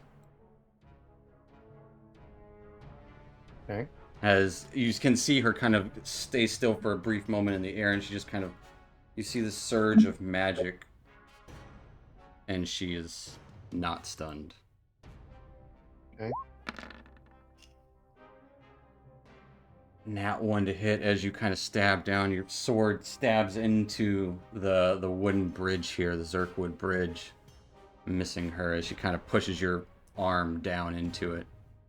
Bounce off the sword stuck in the bridge and kick her. Love it. Oh. 10 is also going to Oh, be a well. miss. Unfortunately, as you try to bounce off and kick her, she just kind of... You would see spectral wings, bat-like wings, flit about her at the end of your turn. I will need Weller and... Well, actually, Dusk, you're going to move away probably. Yeah. All right. I I will was need... just trying to look at where. Okay. I guess back to there. In that case, I will just need Weller to give me a... Just going to use her Wings of Chaotic Illusions. Weller, give me a Wisdom save. Huh, easy. I'm so wise. With a 10. Seeing all these weird visions and of what could be and what might be, these all demonic kind of figures flitting about, and all kind of intermingled with like blood and confusion. Every attack and ability check you make will be at disadvantage for the turn. Taking us to Thankfully, I Rincewind. get 12 of them, so. Well, you did. Okay, Rincewind.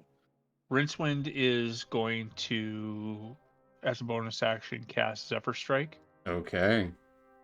and then he is going to move. You doing that double speed thing?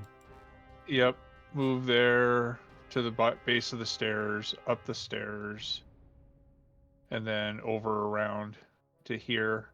And then I'm going to, as I'm running, I'm going to pull my short sword out and take a swing. All right, with the Zephyr. Are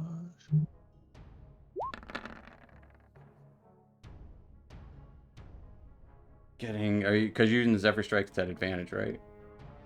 Yes. All right, yeah, Nat 20 will definitely do it. Woo. And can't do that one. I have to take that off. All right.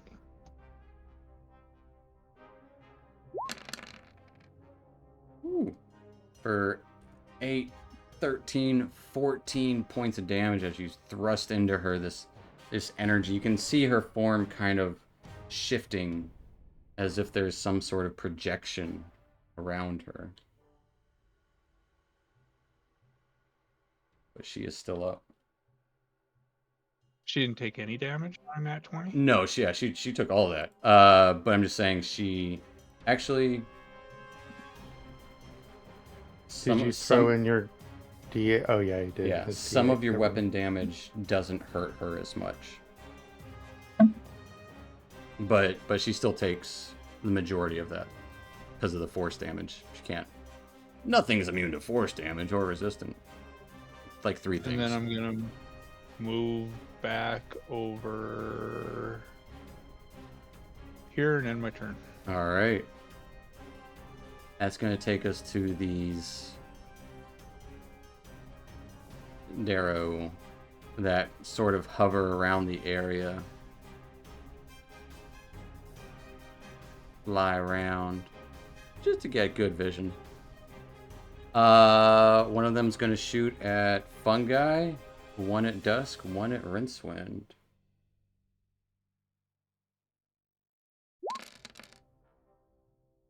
I will need Fungi to give me a Wisdom save, Dusk to give me a Dex save, and Rincewind to give me a Wisdom save. As these, like one of them shooting a Ray of Frost at Dusk, and Rincewind and Fungi are getting this kind of... it's the greenish ray. As Rincewind, you are stunned until the end of your next turn. Oh wait, no. You're not stunned. Your speed is halved, and you have disadvantage on attack rolls. As you've been dazed.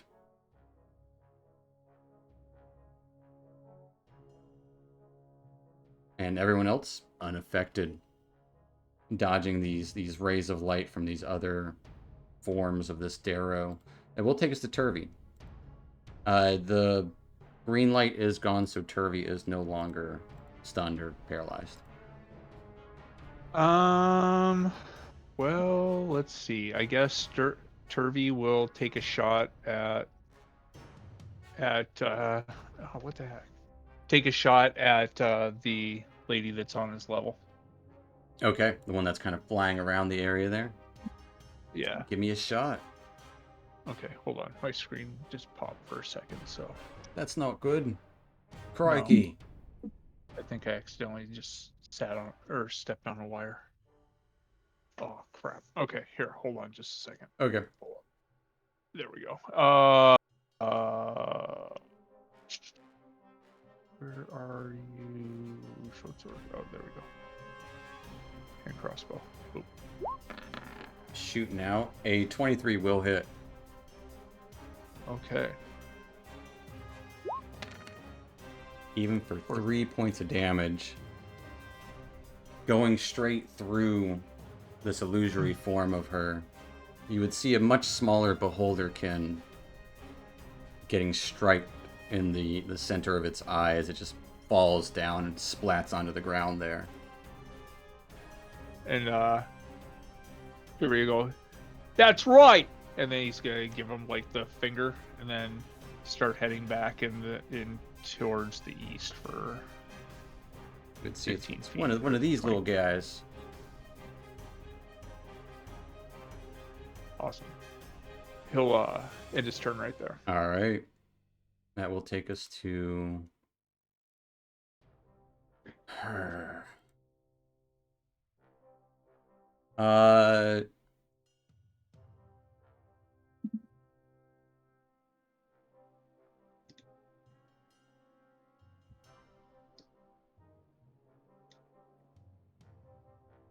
Just gonna look to Weller and just scream, "Sit!"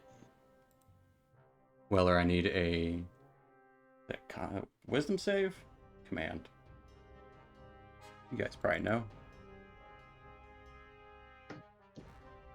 Yeah, wisdom save from Weller. As her voice rings out, Weller, you are unaffected. She will end her turn.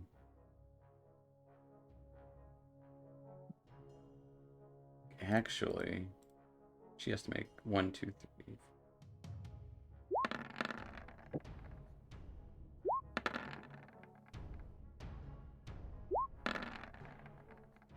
Yep. Casmus. Her concentration was broken by all those hits that Weller did. All right. So then you are I'm free to act, but she does have Going to- severe cover from where you're at. Yeah, I still gotta. If I back away, would I be able to? And you do have the...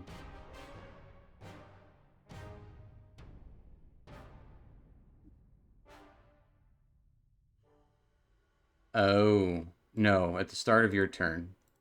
Because of the black light. I do need you to give me... Roll me a d10.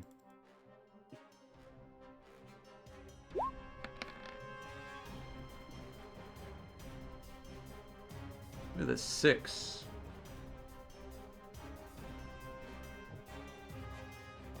Because you are under the effect of the confusion spell. So unfortunately, a 6, you do nothing this turn. As you're seeing it all happen now, the colors disappear. There's still colors in the room. Black light flitting around you. You can make a wisdom save at the end of your turn, though. At the end of your turn, you are no longer confused. That's going to take us to Fungi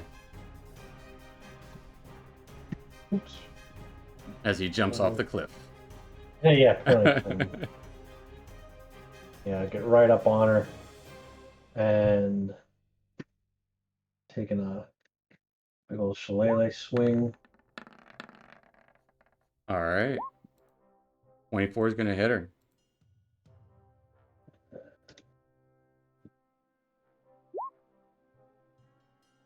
But I got symbiotic energy going, so she's also going to grab an extra D6 necrotic.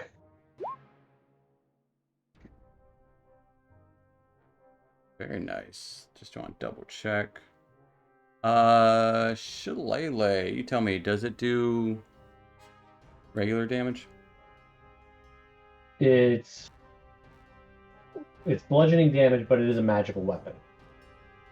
Does it say it But counts yeah. as a magical weapon? That's one way. I'll pull it up. I customize one, so I have dueling put into there. 1 second.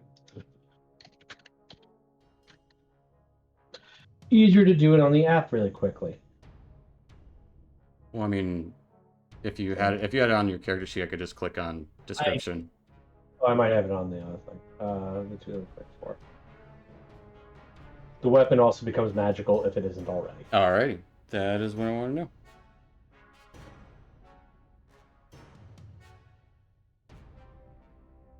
We'll take And 15 points of damage as she is barely hanging on by a thread there.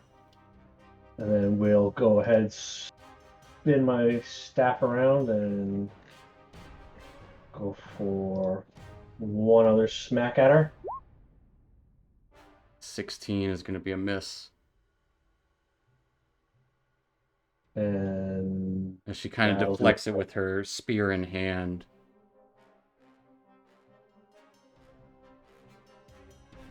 Anything else for Fungi? nope, that was it. Alright, at the end of your turn, Fungi.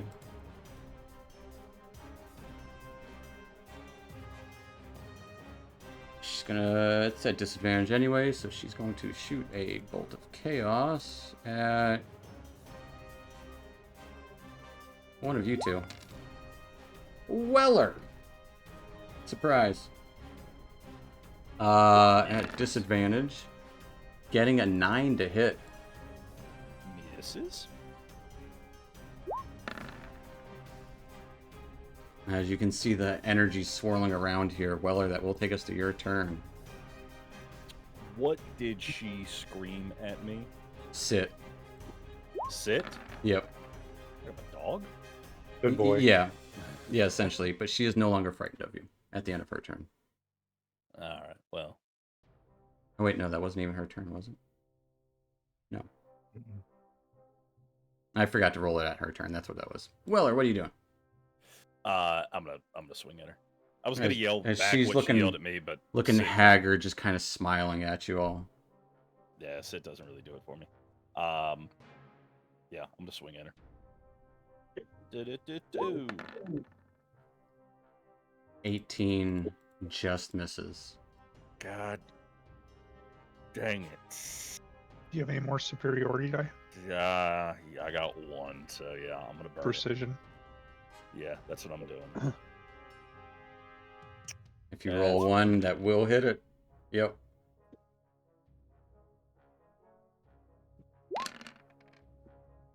For 13 points of bludgeoning damages.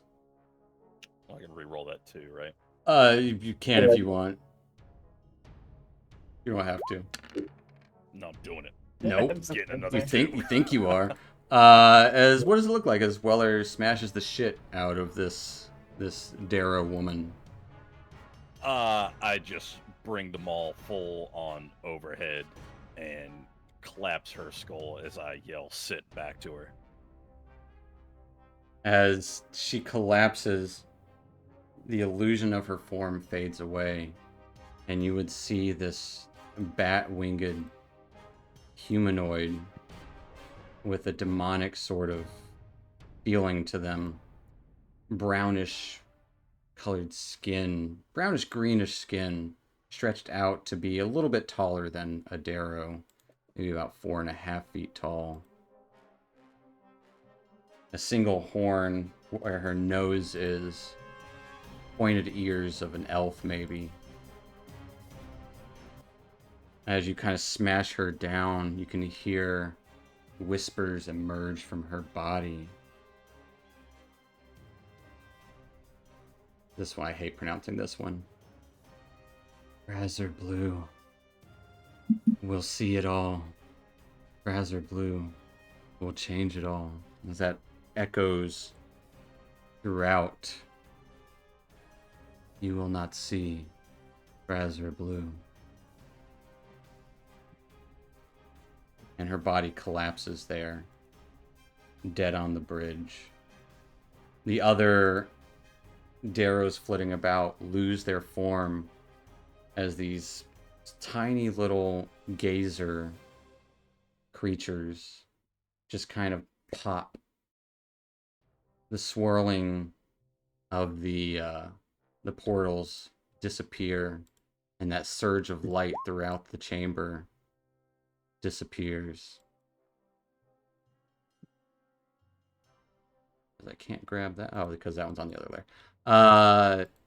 This low hum would come across the space up here and the obelisk.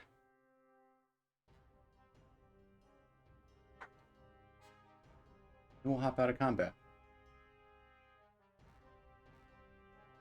Light still flitting about. Casmus finally comes to.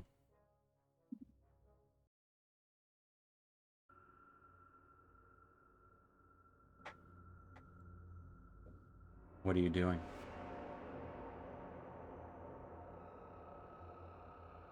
One guy definitely wants to get a closer look at the egg. As See you it. clamber up, it's about a 4 foot tall, 3 foot diameter egg. It weighs a shitload. Well, it weighs 180 pounds. Not a shitload. Like, you can carry it, but you gotta be strong. Well, I don't know. How the hell are we gonna But, carry that? We can, Can I get- bundle, see if it's we can bundle it up in my net. Well, Larry, you think you can carry that? Well, I mean, if we can put it in the net, then 4 people can get on it, and then each person's only carrying 50 pounds, give or take.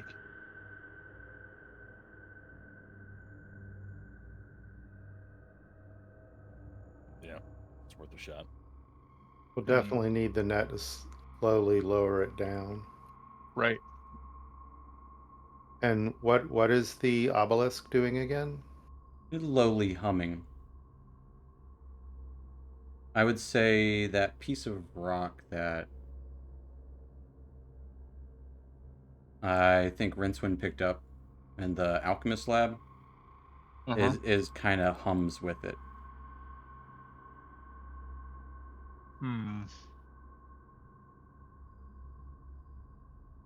Okay.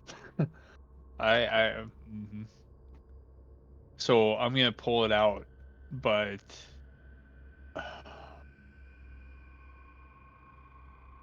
don't know. It just doesn't. Yeah. I'm gonna go ahead and just pocket that again. Man, it just doesn't feel good making something evil complete. You know? I would say you wouldn't get an evil feeling from the obelisk, just that it's there. Yeah, but she was doing stuff with the obelisk, so She was definitely attempting to. yeah. I Well, mean, it could just be a source of magic. She could have been doing bad things with it. yeah, that's true. Do you want to put the shard close to the thingy and see what happens? No. Because it's vibrating a little. Feels good. Cappy. Yes, we're down here with and he'll float up. Oh, Yes, I knew it was something like this. Look, a demon? Unsure. Yes. Do you Yes. feel the obelisks poses further threat with the demon dealt with? I know not of what magic the obelisk is. It's ancient. It was here before they were here. Here before I was here. There are no tales about it. Well, Casmus Feels would go. strange and alien.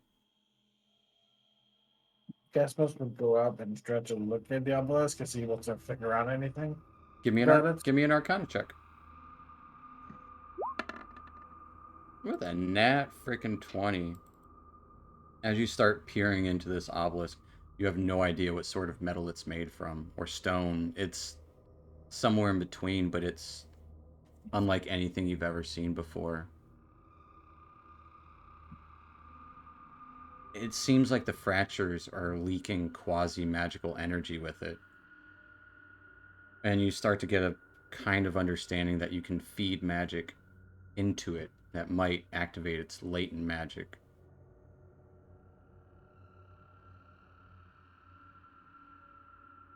And it would seem like if you were to expend magic yourself into it, seems like it could teleport you.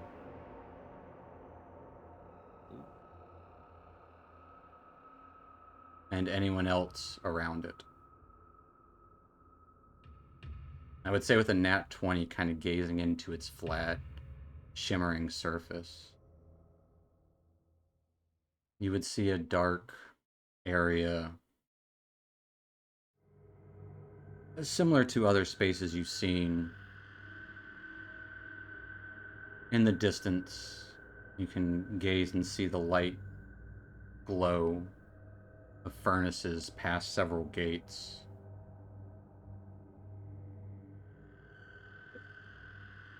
Seems like he could teleport outside of Cracklestug. Could. He's gonna let all of them know. Or the group know. Would it take the egg with us? No. Because outside Gracklestug could be anywhere. Yeah. Yeah. Which is very risky. I only see like a Turgil dark. call up. Isn't that what we wanted to get out of here so we can get to Blankenstone? I only see dark and everything. Would I be able to even know if it's going to be in the same plane? You can see that it's outside of Gracklestug. Okay. So yeah, it would be the same plane. Well, hear me out. Do we really want them to have that egg? Do we want to give it to the dragon or whatever, or just leave it here? Well, I wouldn't want to leave it here.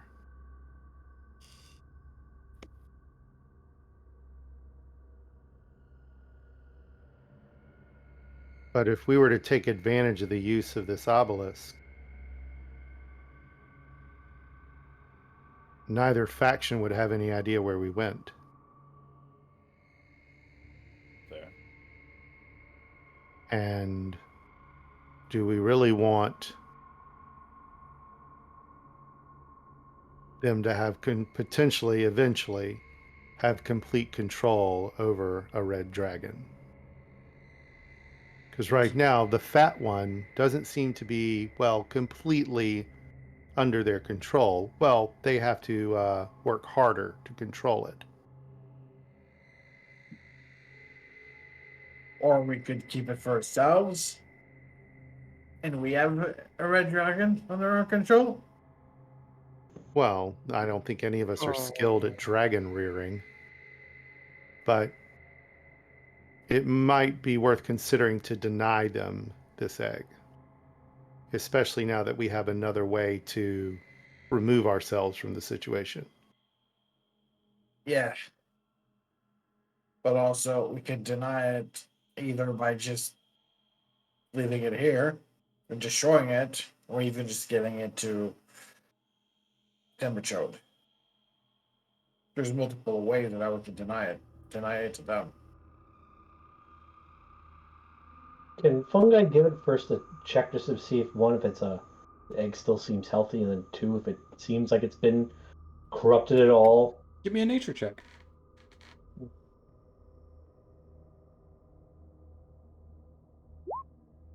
With a 22, it would seem that this hasn't undergone any sort of transformation.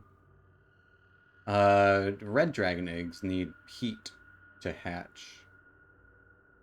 And it would seem like the sunlight here kind of provides a semblance of that heat, but not exactly what it needs. It needs fire to hatch. But it seems like a healthy dragon egg otherwise.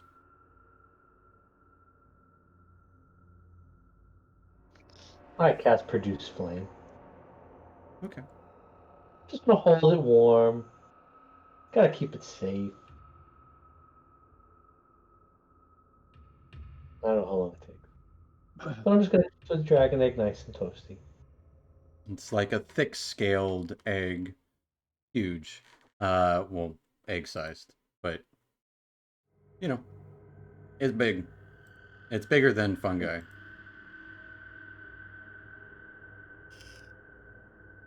Hey, so did we check the body, and do we know what she got out of the obelisk? You did not. And Yeah, you do can I not. do that? Yeah. As you look down at her body, the spear that she had held is still flaming. She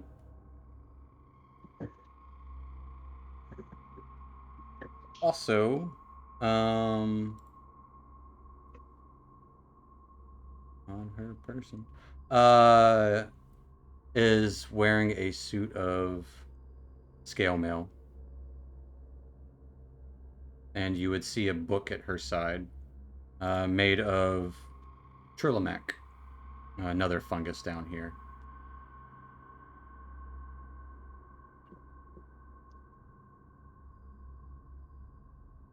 All right. Does anyone want this spear? As I pick up the book, start kind of flipping through, see if there's anything I can understand. Yeah, it's in Undercommon. So, the book.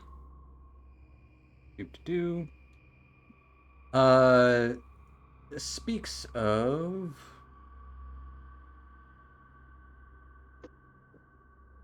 a long list of random items, mostly coins and jewelry, but no dates on it. Some entries appear in different handwriting. The last entry describes a miraculous appearance of a gold coin, which actually you would also find on her body. It's an ancient elven golden coin called a Shilmare. She wouldn't know that, but I would say you'd be familiar with it, being of elven lineage. In saying how the appearance of it means that someone called Fraser Blue is here.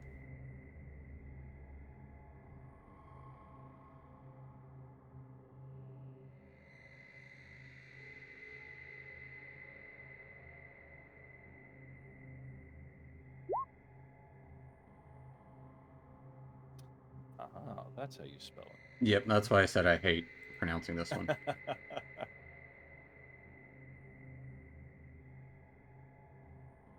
But notably, none of the items are on her person except for the coin.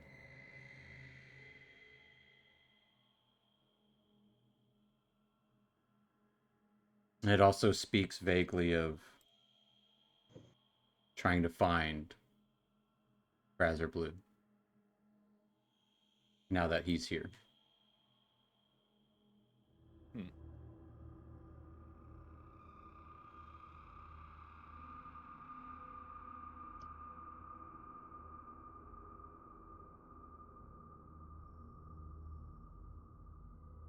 So what are we gonna do with this egg then?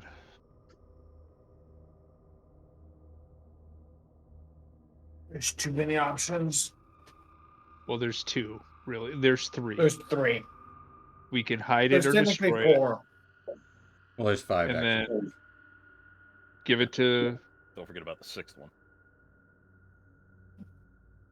You can give it to one of the two factions. There's two options. You can keep it for yourself and raise it. It's the third option. Fourth option, hide it somewhere. Destroy it. Fifth option, eat it. Just destroy it. Yeah, you Okay, so did we're destroy not it. going to eat it. I don't want to hide it because then what if somebody else finds it? I don't want to destroy it. I mean, it's. a living Could we thing. really tame it though? That's the question. No, I don't want to tame it either. I was getting there. I think we give it back. I mean, why don't we just give it to Thumberchat? Like,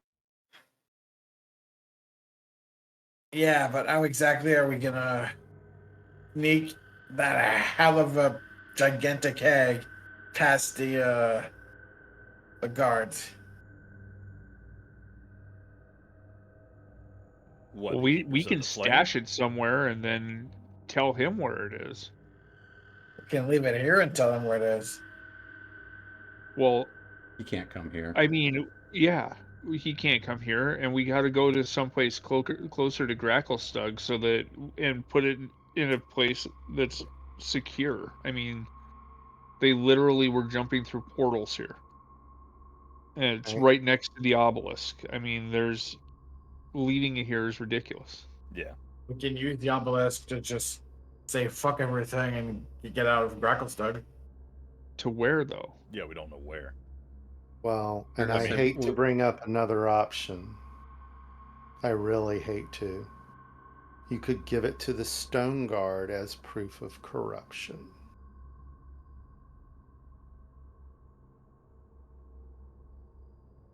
What are they gonna do with an egg?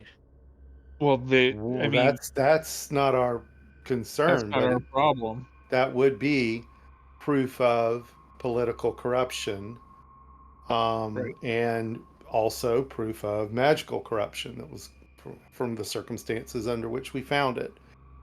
Because I almost want to say we need to take the body of this demon as well. I was just thinking the same thing. So that would probably, I think that would firmly fulfill kind of the agreement. I don't think they'll care too much about Droki at that point.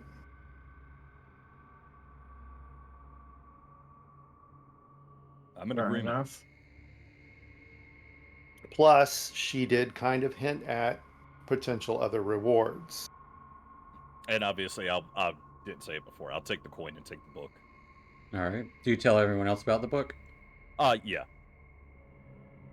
I mean, maybe the book is a ledger too. So I mean, we also have the cultist book in the bag. I will allow Dusk, Rincewind, and Casmus to give me a religion check. Okay. Come on, boys. Okay. And in Casmus, I'll give advantage, actually. why is that? Rincewind rolled all the die. 14.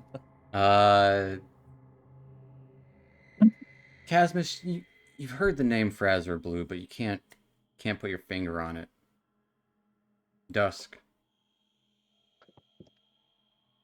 Frazor Blue is another demon prince. Lord of Lies. Demon Lord of Illusions. Prince of Deception.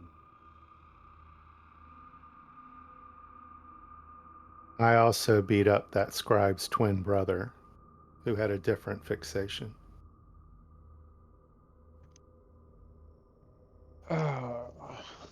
Great. So, another demon. I've heard the name before. It was a lie.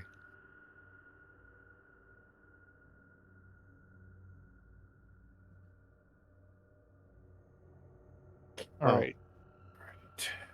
Are we gonna move this thing? Yeah. Yeah. Take the egg, take the demon. All right. Is Trudging- there a? Because how are we carrying this thing again? We're doing like the net. With a net between Yeah. you guys. Yes, yeah. What's the? Is there an adjustment to the forming with variant encumbrance for a large beast? Would I be Yeah, able- you can carry like twice as much, I think. What is the form again? Like, is it? I'm not sure, but you guys have ways to carry it around. I was 'Cause gonna I say could- also. Go ahead.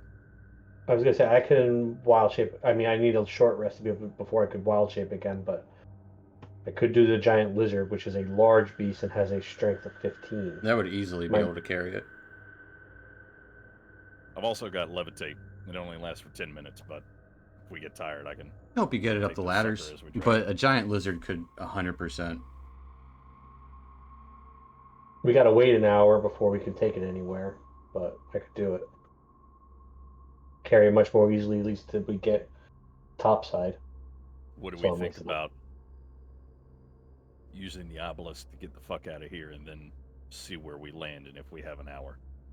I just don't know if I want to waste an hour down here in this room. Well, do we know it's gonna let us transport the egg with us?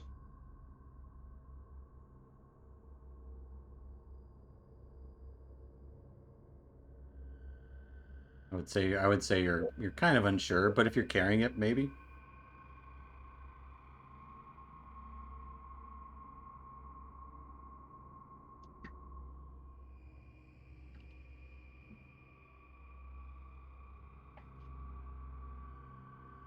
Entirely your call.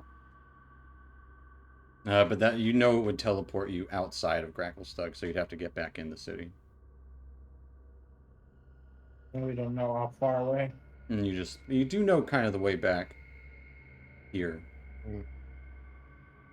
And you have that area marked near your entrance to the bazaar. The shortcut.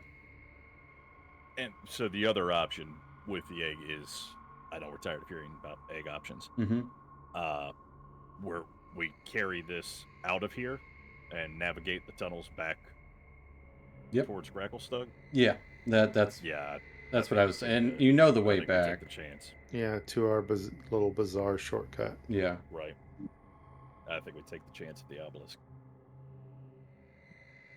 But then is the intention to return to Gracklestug or just to leave?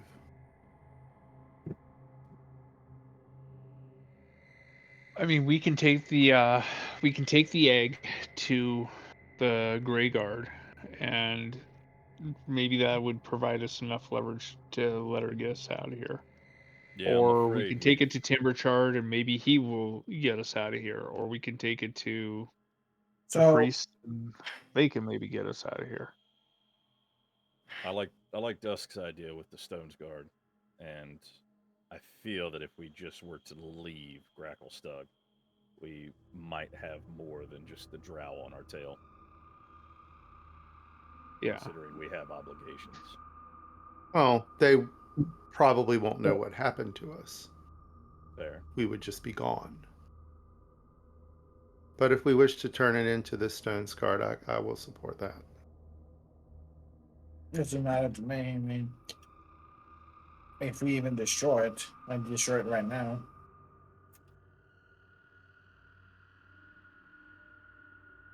Okay, all in Ultimately, we favor got of more than destroying one it, way say to- aye.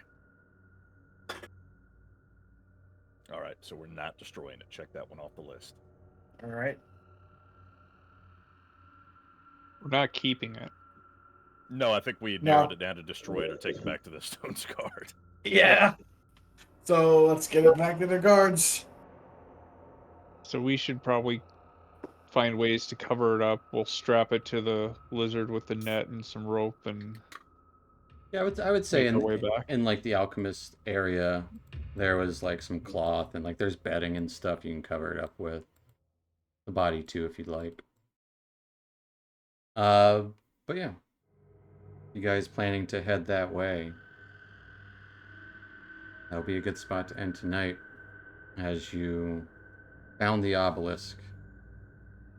Have this odd connection with this stone that Rincewind carries. And defeated a demonic creature with teleportation bullshit shenanigans and illusory beholder creatures and lights. And yeah, you guys got a dinner and a show with the egg in your possession. We'll pick up there next time. So thanks for watching, folks. And yeah, we'll see you next Thursday. Same bat time, same bat channel. Thanks, Twitch. Thanks, Patch. Night or night. Have a wonderful evening. Night, interwebs.